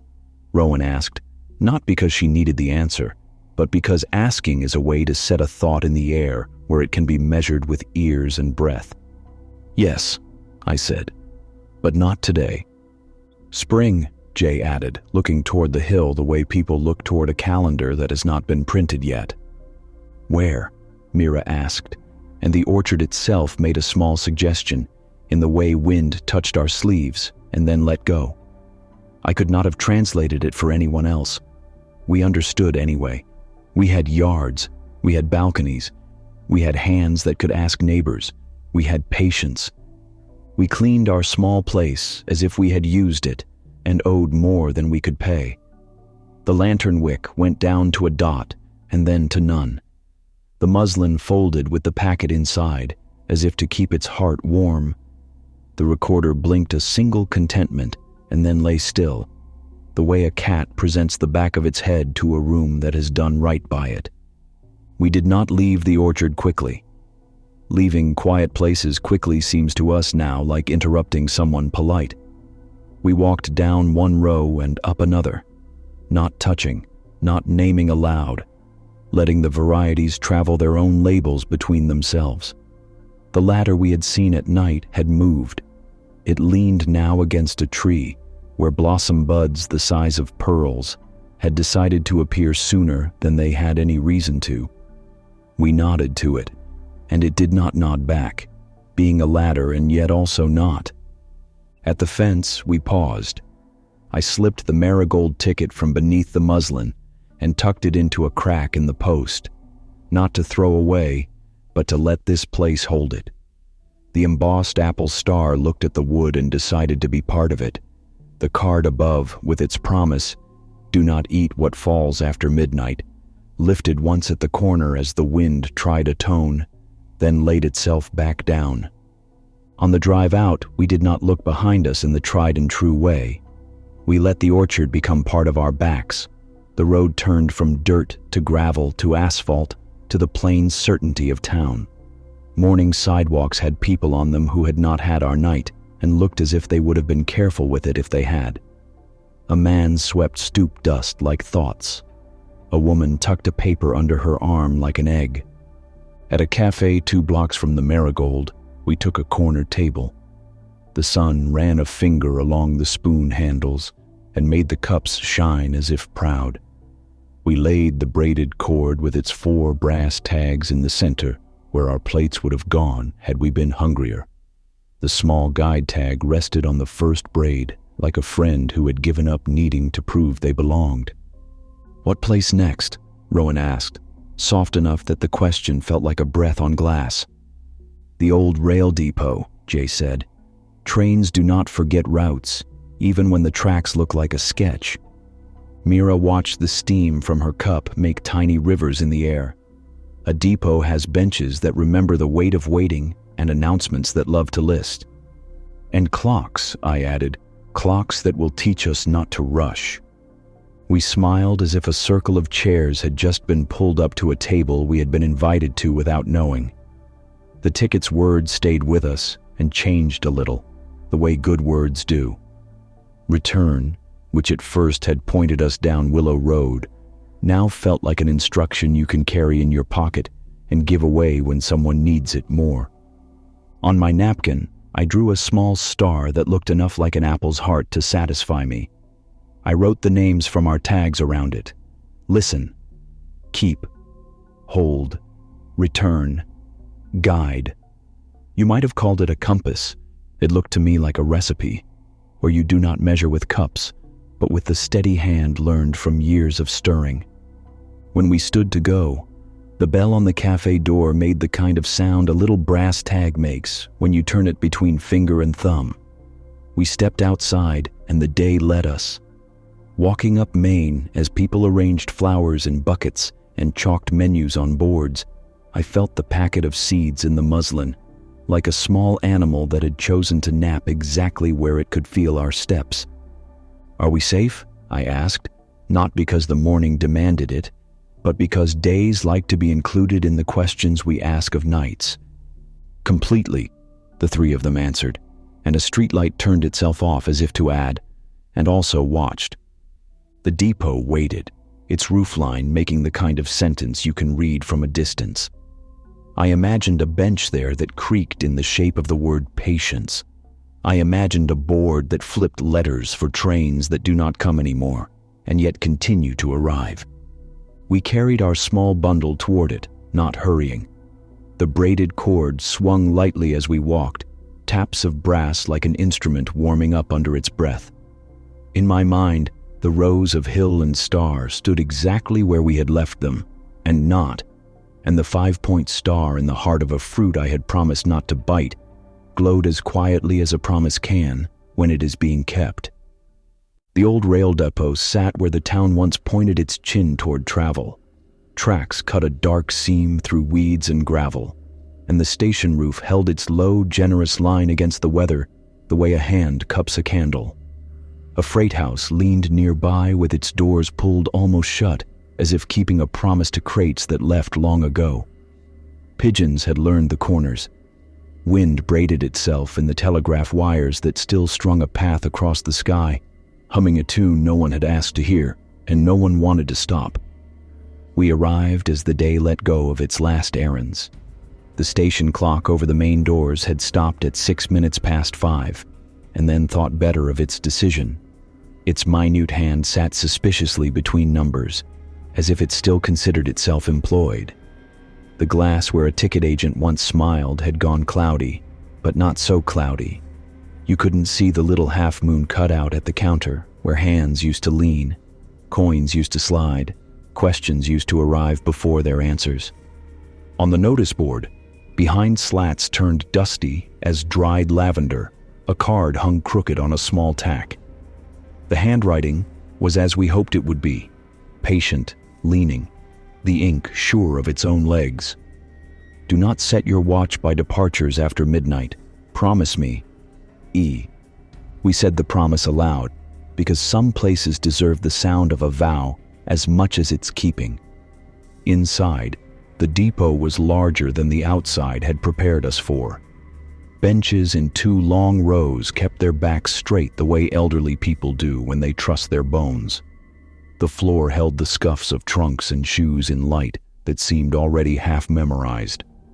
On a high shelf near the wall, a brass bell with a rope handle waited with humble dignity. Along the far side, under tall windows, the split flapboard still hung. Those square tiles that once flipped in sudden, orderly cascades to spell out the logic of movement. Arrive, depart, on time, delayed. It looked asleep, but the kind of sleep that hears everything. We carried our small bundle the way you carry bread you've promised to share. On the station master's desk, bare except for a blotter that had learned many names, we spread the muslin square. The first braid from the lemon house lay across it, with the small guide tag we had threaded there at the orchard.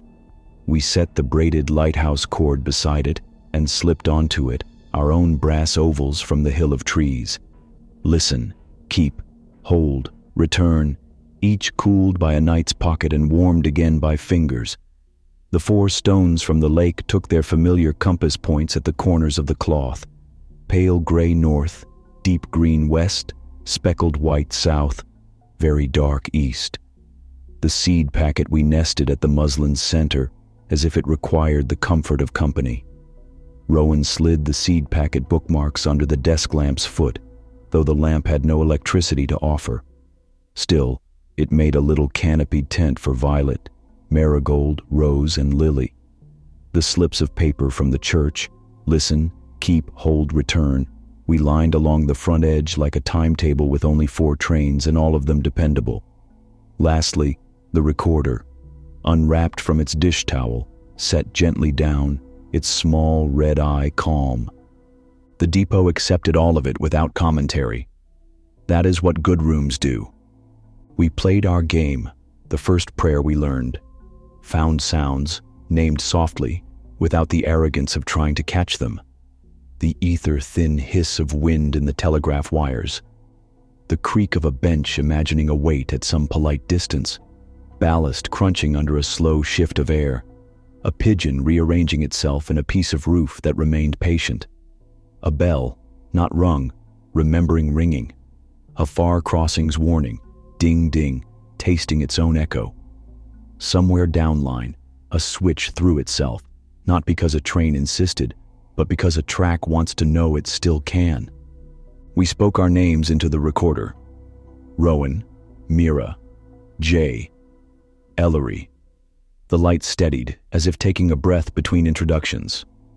Are we safe? I asked the room, because our question longs to be useful. Completely, Mira said, and then with the gentlest smile toward the station clock, and also watched. We did not hurry to choose where to lay our sleeping bags. The benches looked inviting in principle, but we laid our bags on the floor between them, where a person of no particular importance has always stood to wait. The split flapboard watched from above, the way a library watches you find the shelf you didn't know you needed. Nightfulness arrived in thin layers, as if this place wore it habitually, switching from daylight to dusk to dark, like a station master changes jackets across a long shift. At 1:45 the wind moved off toward the fields and a softer air settled. The telegraph wires murmured, then rested. We could hear the town far behind us put out its lights. The depot stood straighter.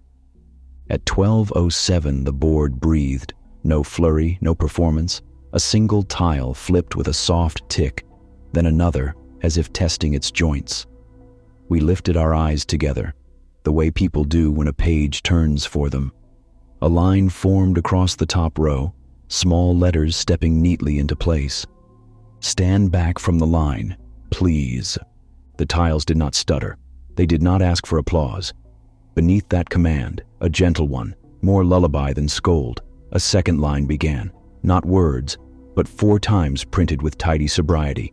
117 to 147, 217 to 247. We watched without moving. The board let the times hang like a mobile that refuses to spin too quickly. Then the flaps stopped. The station became the kind of quiet that has good posture. Rowan whispered, "They've kept a schedule no one has had the kindness to keep for them." "Or for themselves," Jay said, soft as a ticket stub turning in a pocket. "Some things are grateful to be asked for."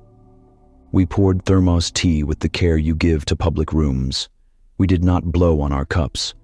We drank as if the air could do the cooling for us, which it did. The benches creaked once or twice in that slow applause wood gives to attention. Somewhere, a metal thing tapped a rhythm against something more patient than itself. At 1:17 a.m., the second time on the board, a sound came along the tracks so far away it might have been the idea of travel arriving before its vehicle. Rails sang very lightly, not the urgent music of a heavy engine, but the high, narrow note metal plays when it is touched by a thought. It was not threatening. It was exact. We felt it in our shins before we heard it proper. A pressure, the way deep bass will find your bones and ask if they approve. The air in the depot took one small step back from itself. A breeze crossed the room with a hat in its hand. The recorder clicked and did a thing it does now and then. It imitated. It offered us a whisper that was ours and not ours, layered with a faint echo like someone had spoken in a big room some time ago and left the shape of their voice behind to be used again. Arriving. No engine rolled past, no light swept the windows, but we knew the exact motion of a passing. Wind, a courtesy, the pan-flat clatter of something that did not touch the ground, and then the soft return of air as the thought came and went. After, the board flipped a single line. On time. It felt like praise given fairly to a friend who does not require flattery. We sat quiet for the 30 minutes that followed. The bench across from me sighed once as if a coat had been removed and folded properly. The station clock ticked exactly 3 ticks and then, embarrassed, stopped. I imagined the hands feeling watched and deciding to behave. At 1:47, the rails sang again, a little surer. This time, the air brought with it a scent without weight. Coal that has never been trouble. Oil that has kept machines honest. A hint of cinders from a century ago that wanted to be remembered politely. The bell over the door, a brass thing built to forgive, made one small note, more resonance than ring, as if to ask, "You hear it too?" We did. We did not answer out loud. The card on the notice board had asked us not to set our watches by departures after midnight, and I had the sense that answering would be a kind of setting, a way of asking time to belong to us, which felt like a mistake here. We settled deeper. Sleep considered us and decided to sit beside us rather than take over. A drowsiness that does not steal anything began its careful knitting. The recorder's red light held steady. The seed packet on the muslin looked content. And then the moment that has become our measure. At 2:17 a.m., the board fluttered in a low, eager cascade, flap, flap, flap, not frantic, only thorough, as if a long sentence had run to meet us. The top line cleared, and new letters stepped forward in that decisive, courteous way, not clattering exactly, more like the way a flock chooses a turn. For the 4 on the floor. The next line followed without pause, "Please wait in good company." The third, lower and slower, with a small stubbornness like a conductor choosing his precise volume. "Do not rush what arrives." The bell above the door gave a note that might have been agreement, or the polish of old brass going about its day. Something moved along the platform outside, not footsteps, not animal, but movement with intention. The very lightest pressure slid under the main doors and kissed our ankles and passed on as if counting us with a hand that loves to touch shoulders but would not presume to hold one. The recorder collected whatever the night offered and, without ceremony, breathed one word that felt made of varnish and soft iron, and the memory of tickets punched into familiar shapes.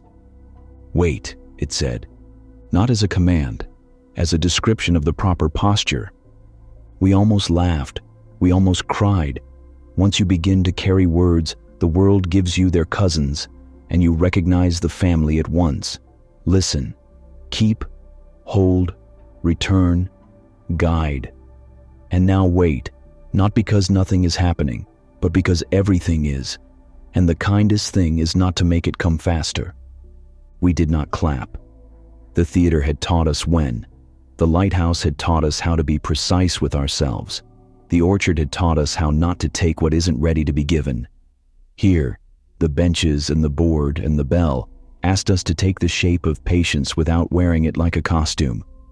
So we did. The next 30 minutes made a circle of themselves. A moth traced the face of the station clock and then went to rest on the split flap board as if reading. Jay, almost asleep, set the deep green stone in her palm and closed her hand around it.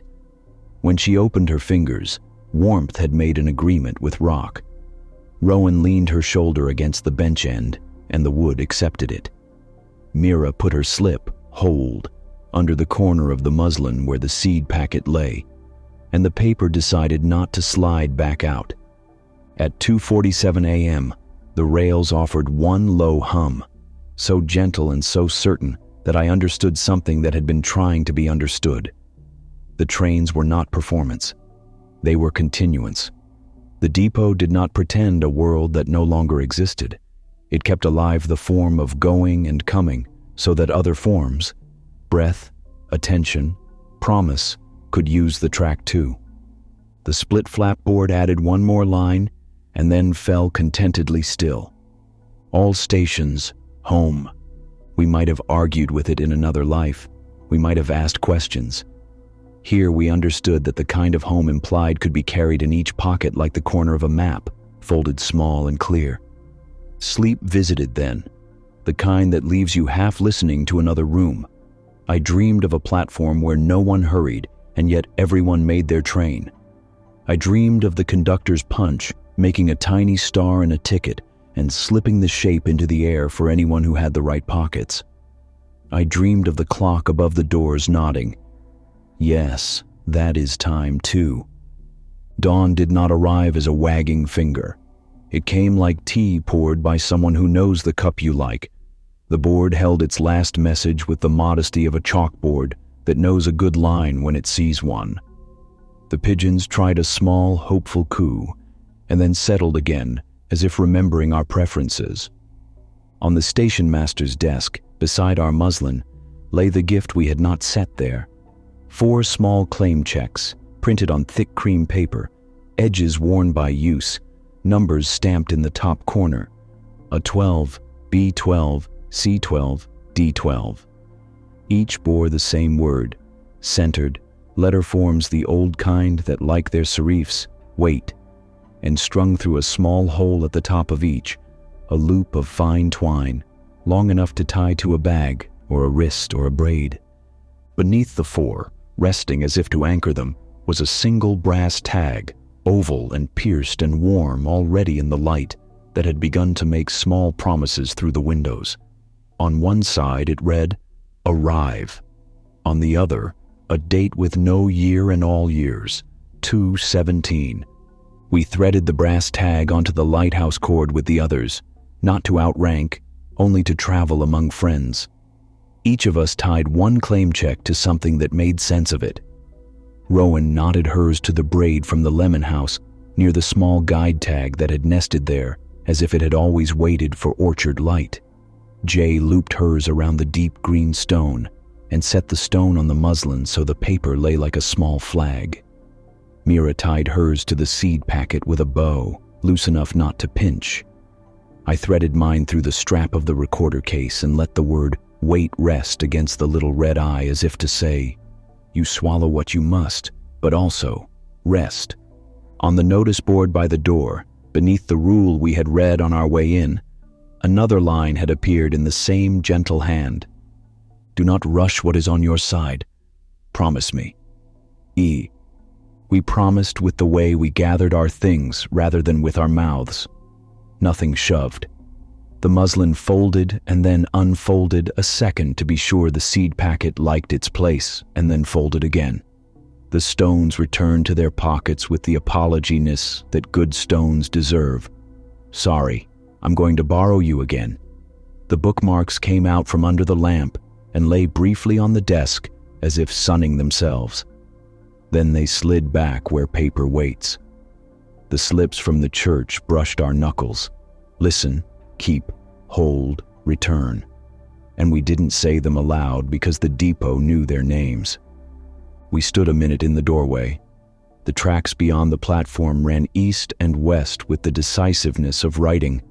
A small kettle of fog boiled itself up in a dip beyond the freight house, and then changed its mind. Someone on the town side of the street rolled a newspaper into a tight tube and set it gently on a stoop. The station clock, kindly, moved 1 minute forward and stopped again, as if to wink. "Where next?" Rowan asked in the tone that means the map has already been thoughtful on our behalf. "Dead letter room," Jay said. "At the old post office on Halberd Street.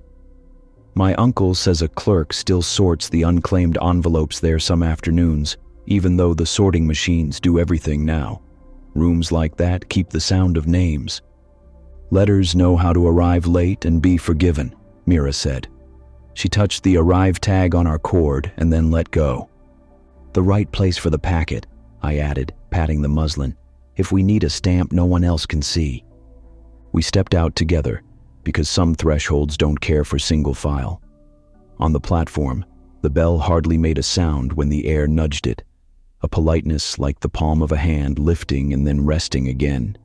The split flapboard behind us held its sentence with no need for further comment. All stations, home. At the edge of the platform, we paused and looked both ways, not because anything rushed, but because that is how you treat tracks, even abandoned ones.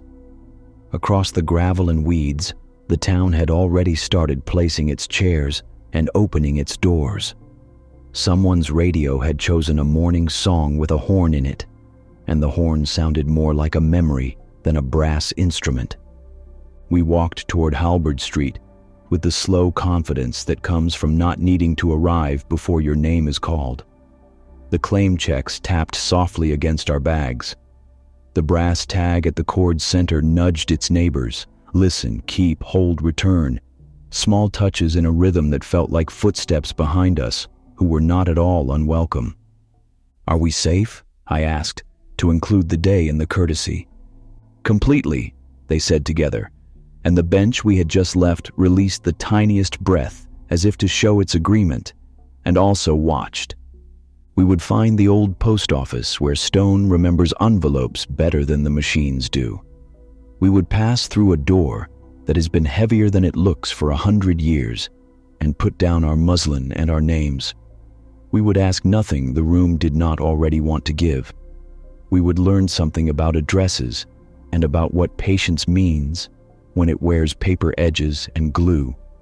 And perhaps there would be another card on a pin with a small, insistent request. "Do not open what was never meant for you. Promise me." E. For now, the sidewalk held. The day had the color of clean paper. Somewhere, a train not made of metal kept a schedule we felt sure we could meet.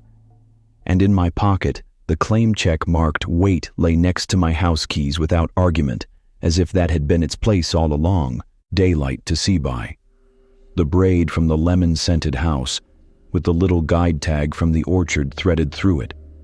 The braided cord from the lighthouse, its ends neatly whipped, bearing our brass ovals from the hill. Listen, keep, hold, return, and the arrive tag stamped with 217, living among them like a friend who insists on paying their share. The 4 lake stones, pale gray, deep green, speckled white, very dark, at the corners of the muslin as compass points. The seed packet, folded tidy, set at the center where any letter would feel comfortable sitting. Rowan slid the seed packet bookmarks under the brass scale's foot. Violet, marigold, rose, lily. A paper garden offered to a room that had once known real flowers in jars on a windowsill. Jay lined our slips from the church. Listen, keep, hold, return, along the green blotter's edge like a quiet timetable. And the recorder, faithful as breath, we unwrapped and set where the muslin's threads crossed, its red light steady without being proud. The claim checks from the depot, each stamped weight and looped with twine, we tied to what seemed to ask for them. Mine to the recorder case, Rowan's to the lemon braid, Jay's to the deep green stone, Mira's to the seed packet with a bow loose enough for kindness. The room accepted us the way a clerk accepts anyone who arrives at the window with a purpose and a polite voice. We began the first language we learned together, found sounds, named softly, as if we were checking the lists on the wall, not imposing anything, only noticing.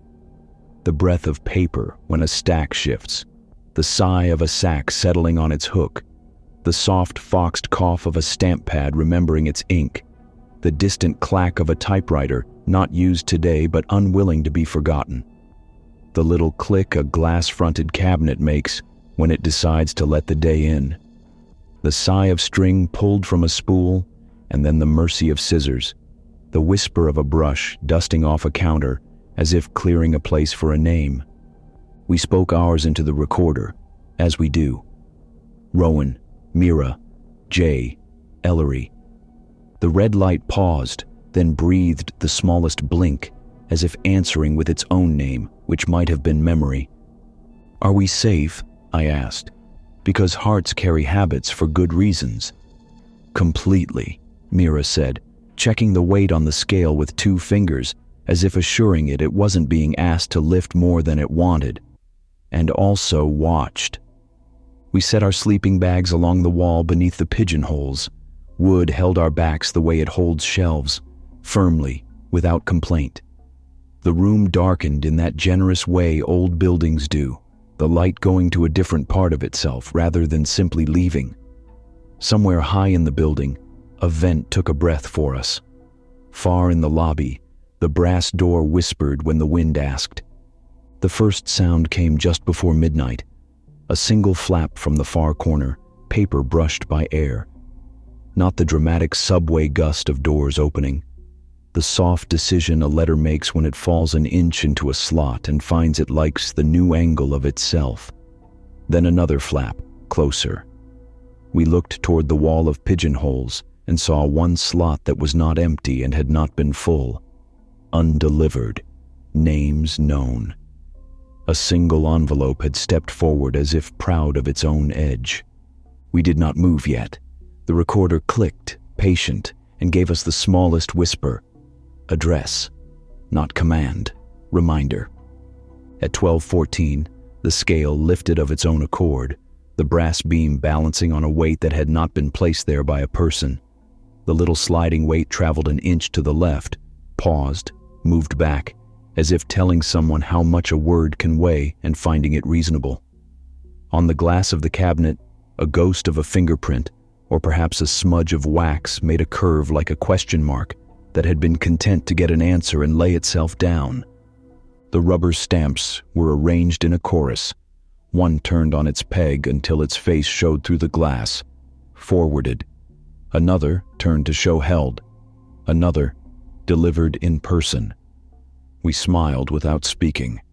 The room was arranging its verbs for us. At 1:17, a sound stitched itself through the wall. The faraway rush of air through a tube, then a hush, then a soft, dignified thud. A pneumatic system still ran in some part of the building, or pretended to, or asked us to remember the way cylinders once traveled along their paths, like messages inside a throat. A metal cup slid open at knee height beneath the pigeonholes, the kind with a round mouth and a little hinge people used to call a kiss. Inside lay a cardboard canister with a cap, worn smooth by years. When the cap eased itself off, yes, it did that politely by itself, we saw a narrow roll of paper inside, cream-colored, crisp, held not by rubber band, but by restraint. We did not reach. We waited for the room to introduce itself one more degree. The recorder obliged, this time with a sound from another room borrowed from another night. Pages turning in a church where names were counted tenderly. Then it let our air be air again. Rowan looked at me, eyes the color of careful. I nodded. We moved as people do when asked to come forward at the window. The canister's paper slip uncoiled into a small sheet, no wider than a hand. The handwriting was the same, even when this room shaped it a little differently. Still that patient lean, still ink that did not rush. Forwarding order. For the 4 on the floor, names correct and held with care, redirect to where you first learned to listen. Method, in person. Time, when the wind is kind. Do not sign for what you do not bring. Promise me. E. We stood a moment in that bright hush a good instruction makes. The pale yellow house, Rowan said softly. The wind chimes. And the east room we promised, Jay added, glancing at the seed packet without fully meaning to. Not when the wind is warm from the south, Mira murmured, remembering the card in the recipe book. When it is kind. We set the paper beside the seed packet. The rubber stamp, delivered in person, turned its face another quarter turn on its peg, approving. We waited without pretending to be patient. The minutes after an answer sometimes need to stand alone. The room gave us that time. The clock in the lobby, wherever it lived, ticked once on our behalf. Somewhere, water thought about moving through a pipe and decided it could take its time. At exactly 2:17 a.m., the wall of pigeonholes breathed. Not a draft, not a rattle. A collective sigh, as if a choir had lowered its wrists after holding a long note well. In the slot labeled "Unclaimed," to be opened by clerk, an envelope eased forward, addressed in that same hand. The front said simply, "To the 4 in good company." We looked at each other. The rule on the card by the gate had been clear. Do not open what was never meant for you. This was meant for us together, or not at all. Mira set the envelope on the muslin. We open it together, she said, and we keep nothing that isn't meant to be kept. Rowan held one corner, Jay another. I lifted the flap. No seal, only a crease. The paper inside slid out into the recorder's circle like a leaf finding water. There were 2 sheets, heavy without being heavy. The first was a list, neat and generous. Listen, for doors that open with breath. Keep, for objects that know their names. Hold, for the middle of a rope. Return, for paths that prefer a loop. Guide, for beams and braids and hands. Wait, for clocks that never scold. Below the list, a small map had been drawn without streets, only lines of attention running from the lemon-scented bungalow to the ivy windows, the blue house by the creek, the barn that listened like a library, the church with the bell that bowed once, the breathing lake, the lighthouse with its precise mercy, the marigold with its gentle applause, the orchard with its 5-point star, the depot where boards spelled home without needing to be told how. All the lines ran 2 ways. In the center, where such maps like to put their hearts, a small empty square with a hand-drawn frame. Next to it, a line of instruction we read twice without anyone telling us to. Address the seeds where you first learned to listen. Plant to accompany, not to own. Let the wind choose its hour. The second sheet held only a single sentence. It was written larger, with the kind of careful that comes from writing while standing up, perhaps at this very table, perhaps long ago.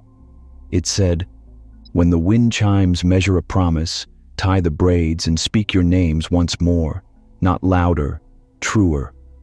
The recorder made a tiny sound at that, something like agreement, or like a small radio clearing its throat before a kind announcement. We did not try to decide which. A gift had been placed on the far edge of the green blotter, so gently none of us noticed until the quiet turned us toward it. 4 small hand stamps, their wooden handles polished the way only many hands can polish. Each bore a single word in letters, old enough to remember serifs. Listen, keep, hold, return. A fifth lay slightly apart, newer, its handle still a little pale, wait. And beside them, wrapped in brown paper that had been folded and refolded many times, a seal stamp and a tiny tin of red wax. The face of the seal showed the 5-point star inside an apple, the points soft the way petals are soft. We understood without making an announcement of understanding. We would not seal letters that were not ours. We would not stamp anyone's name onto anything not belonging to it. But there was work to do that was ceremonial and also practical, to mark what we carried, so we did not forget what each thing asked of us. Rowan pressed the stamp "Listen" into the corner of the muslin, once, lightly.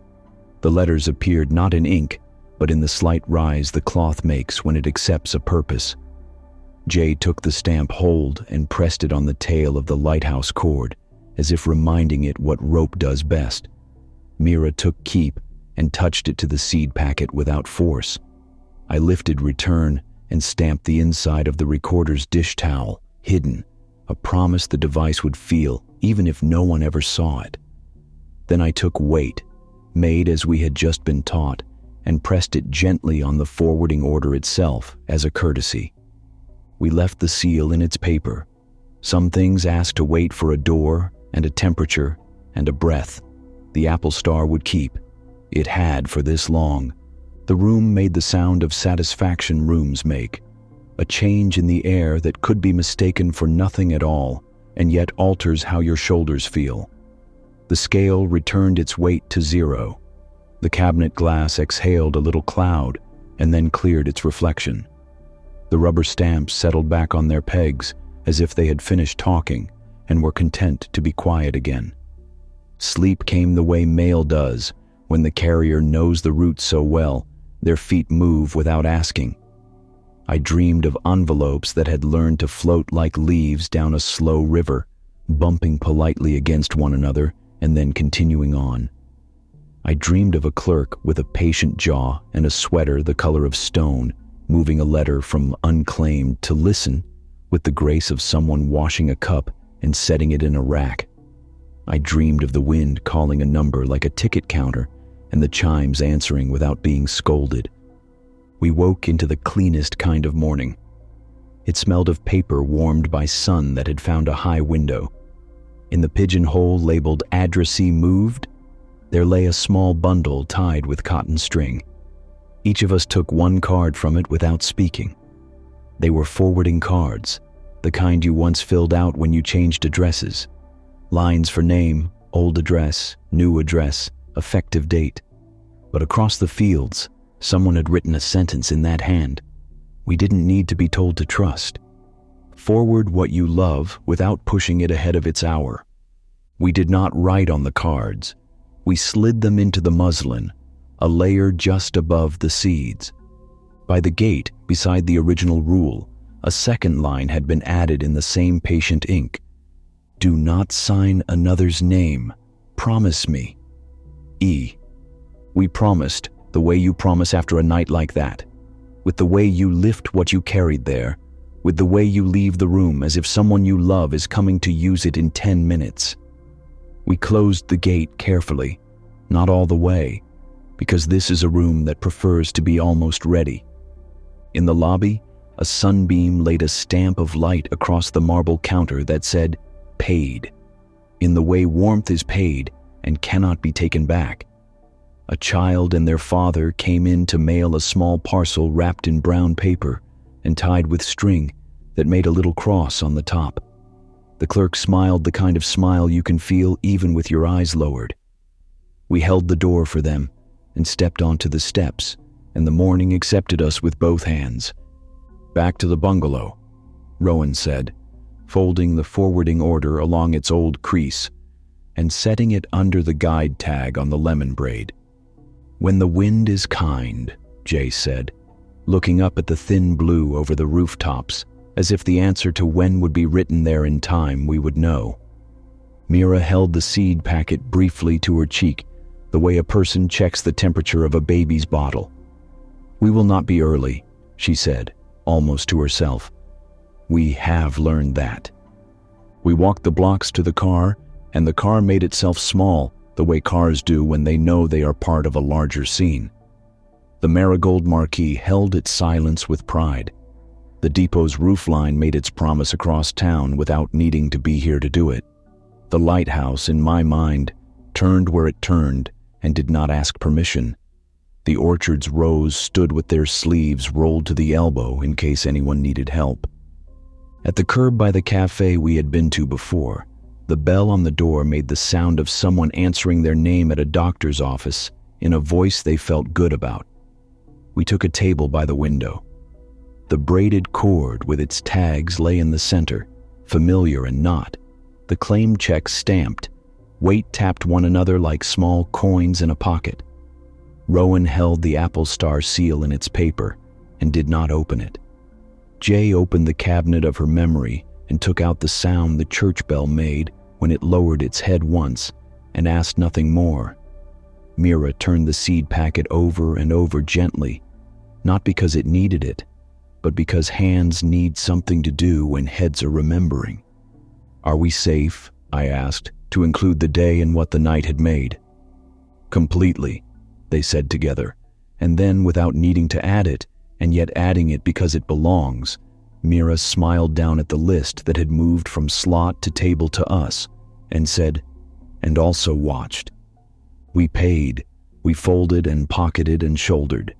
We stepped into a wind that had not yet decided its direction. It touched our cheeks the way a friend does when they want to say something important later, not now. At the pale yellow bungalow, we would wait for the right hour, not a dramatic hour, not an announced hour, but the kind that reveals itself by how the chimes arrange their voices and how a paper on a kitchen table breathes evenly. When it came, we would tie the braids. We would set the seeds in a jar while we spoke our names. Rowan, Mira, Jay, Ellery. One more time, not louder, truer.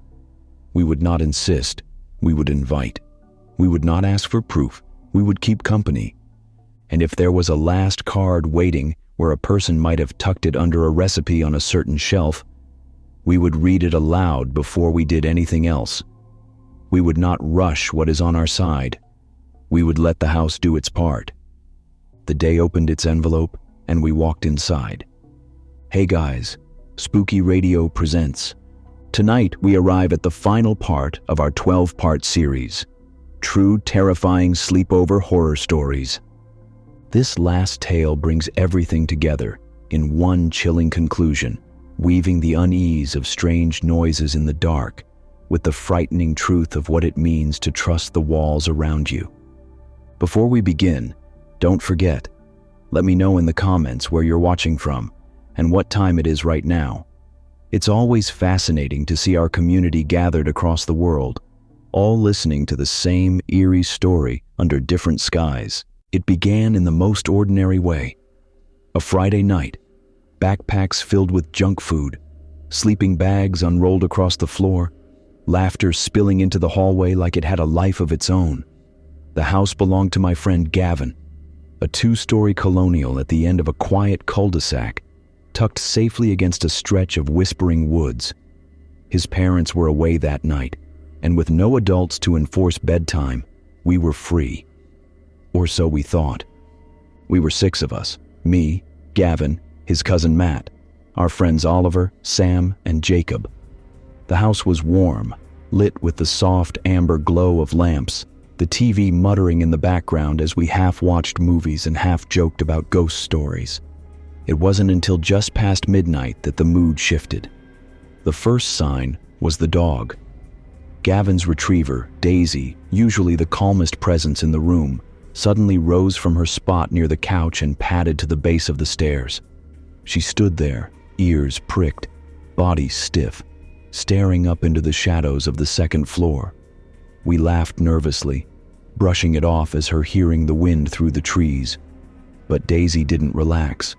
She growled low, her eyes fixed on the dark landing above. "Maybe she hears the neighbors," Gavin whispered. but his voice carried the same unease all of us felt. We tried to ignore it, turning back to our snacks and games. Yet one by one, things began to happen. Sam swore he heard footsteps above us, pacing in Gavin's parents' bedroom. Jacob asked why the upstairs hall light was on when none of us had gone up there. Then Oliver froze, pointing at the ceiling. From the vent above, a faint sound drifted down. Breathing, slow, steady, deliberate. The air in the room turned heavy. We knew no one else was supposed to be there. Gavin's parents were hours away, and his older sister was away at college. Still, something moved above us. We tried to laugh it off again, forcing jokes through the tightening silence. But inside, all of us were waiting, listening for the next sound. And it came, a soft scrape, then another, something dragging across the floor upstairs. Matt was the first to break. "I'm checking," he muttered, grabbing the flashlight from the kitchen drawer. None of us wanted him to go alone, so we followed, bunching together like frightened children, though we were nearly grown. The stairs groaned beneath our weight. Each step felt like it carried us deeper into a place we weren't supposed to enter. The upstairs hall stretched long and narrow, doors closed like watching eyes. The air smelled faintly of dust and something else, damp, sour, like old clothes left wet too long. We opened the first door, empty, a guest room, untouched. The second, Gavin's sister's room, neat and silent. But when we reached his parents' room, Daisy pressed forward, barking sharply once, then falling silent. Gavin's hand trembled as he turned the knob. The door swung open to reveal the bed, neatly made, the curtains drawn tight. Nothing. And then Oliver whispered, "Look." At the far wall, the closet door was open just a fraction. A sliver of dark waited inside. We all froze. No one wanted to be the one to move. But slowly, Gavin raised the flashlight, its beam cutting across the room until it landed on the gap. For a heartbeat, nothing happened. Then, inside the dark, something shifted. A shape hunched, retreating deeper into the shadows as the light touched it. Matt swore under his breath. Jacob whispered, "There's someone in there." We didn't wait to confirm. Panic surged through us, messy and clumsy. We bolted, shoving each other down the stairs, nearly tripping over Daisy as she barked furiously. By the time we reached the front door, our breaths came ragged, hands fumbling at locks that suddenly felt too complicated. Finally, we spilled out into the cold night air, barefoot on the driveway, hearts hammering. Gavin's neighbor, hearing the commotion, came outside with a confused look. Words tumbled from our mouths in overlapping bursts. Someone upstairs, someone hiding, someone watching us. The police came. They searched the house top to bottom. At first, nothing. No sign of forced entry. No evidence of anyone upstairs. Just a house, quiet and still. But then they checked the attic. Inside, they found signs of someone living there. A sleeping bag, empty food wrappers, bottles of water, and a small knife. They said whoever it was had probably entered weeks before through the crawl space at the side of the house. The attic connected to the vents. He could hear us. He could breathe above us. And at night, when the house was quiet, he could move. The officers told us we were lucky, that whoever had been there was gone when they arrived. They couldn't explain why. Maybe the sound of sirens scared him off. Maybe he slipped away into the woods behind the house. But as I stood on that driveway, staring at the dark windows of Gavin's home, I couldn't shake the thought. He had been there all night, watching us laugh, watching us sleep, waiting. And worst of all, he could still be out there. That night was the last time we ever had a sleepover, because sometimes the scariest stories aren't about ghosts or monsters.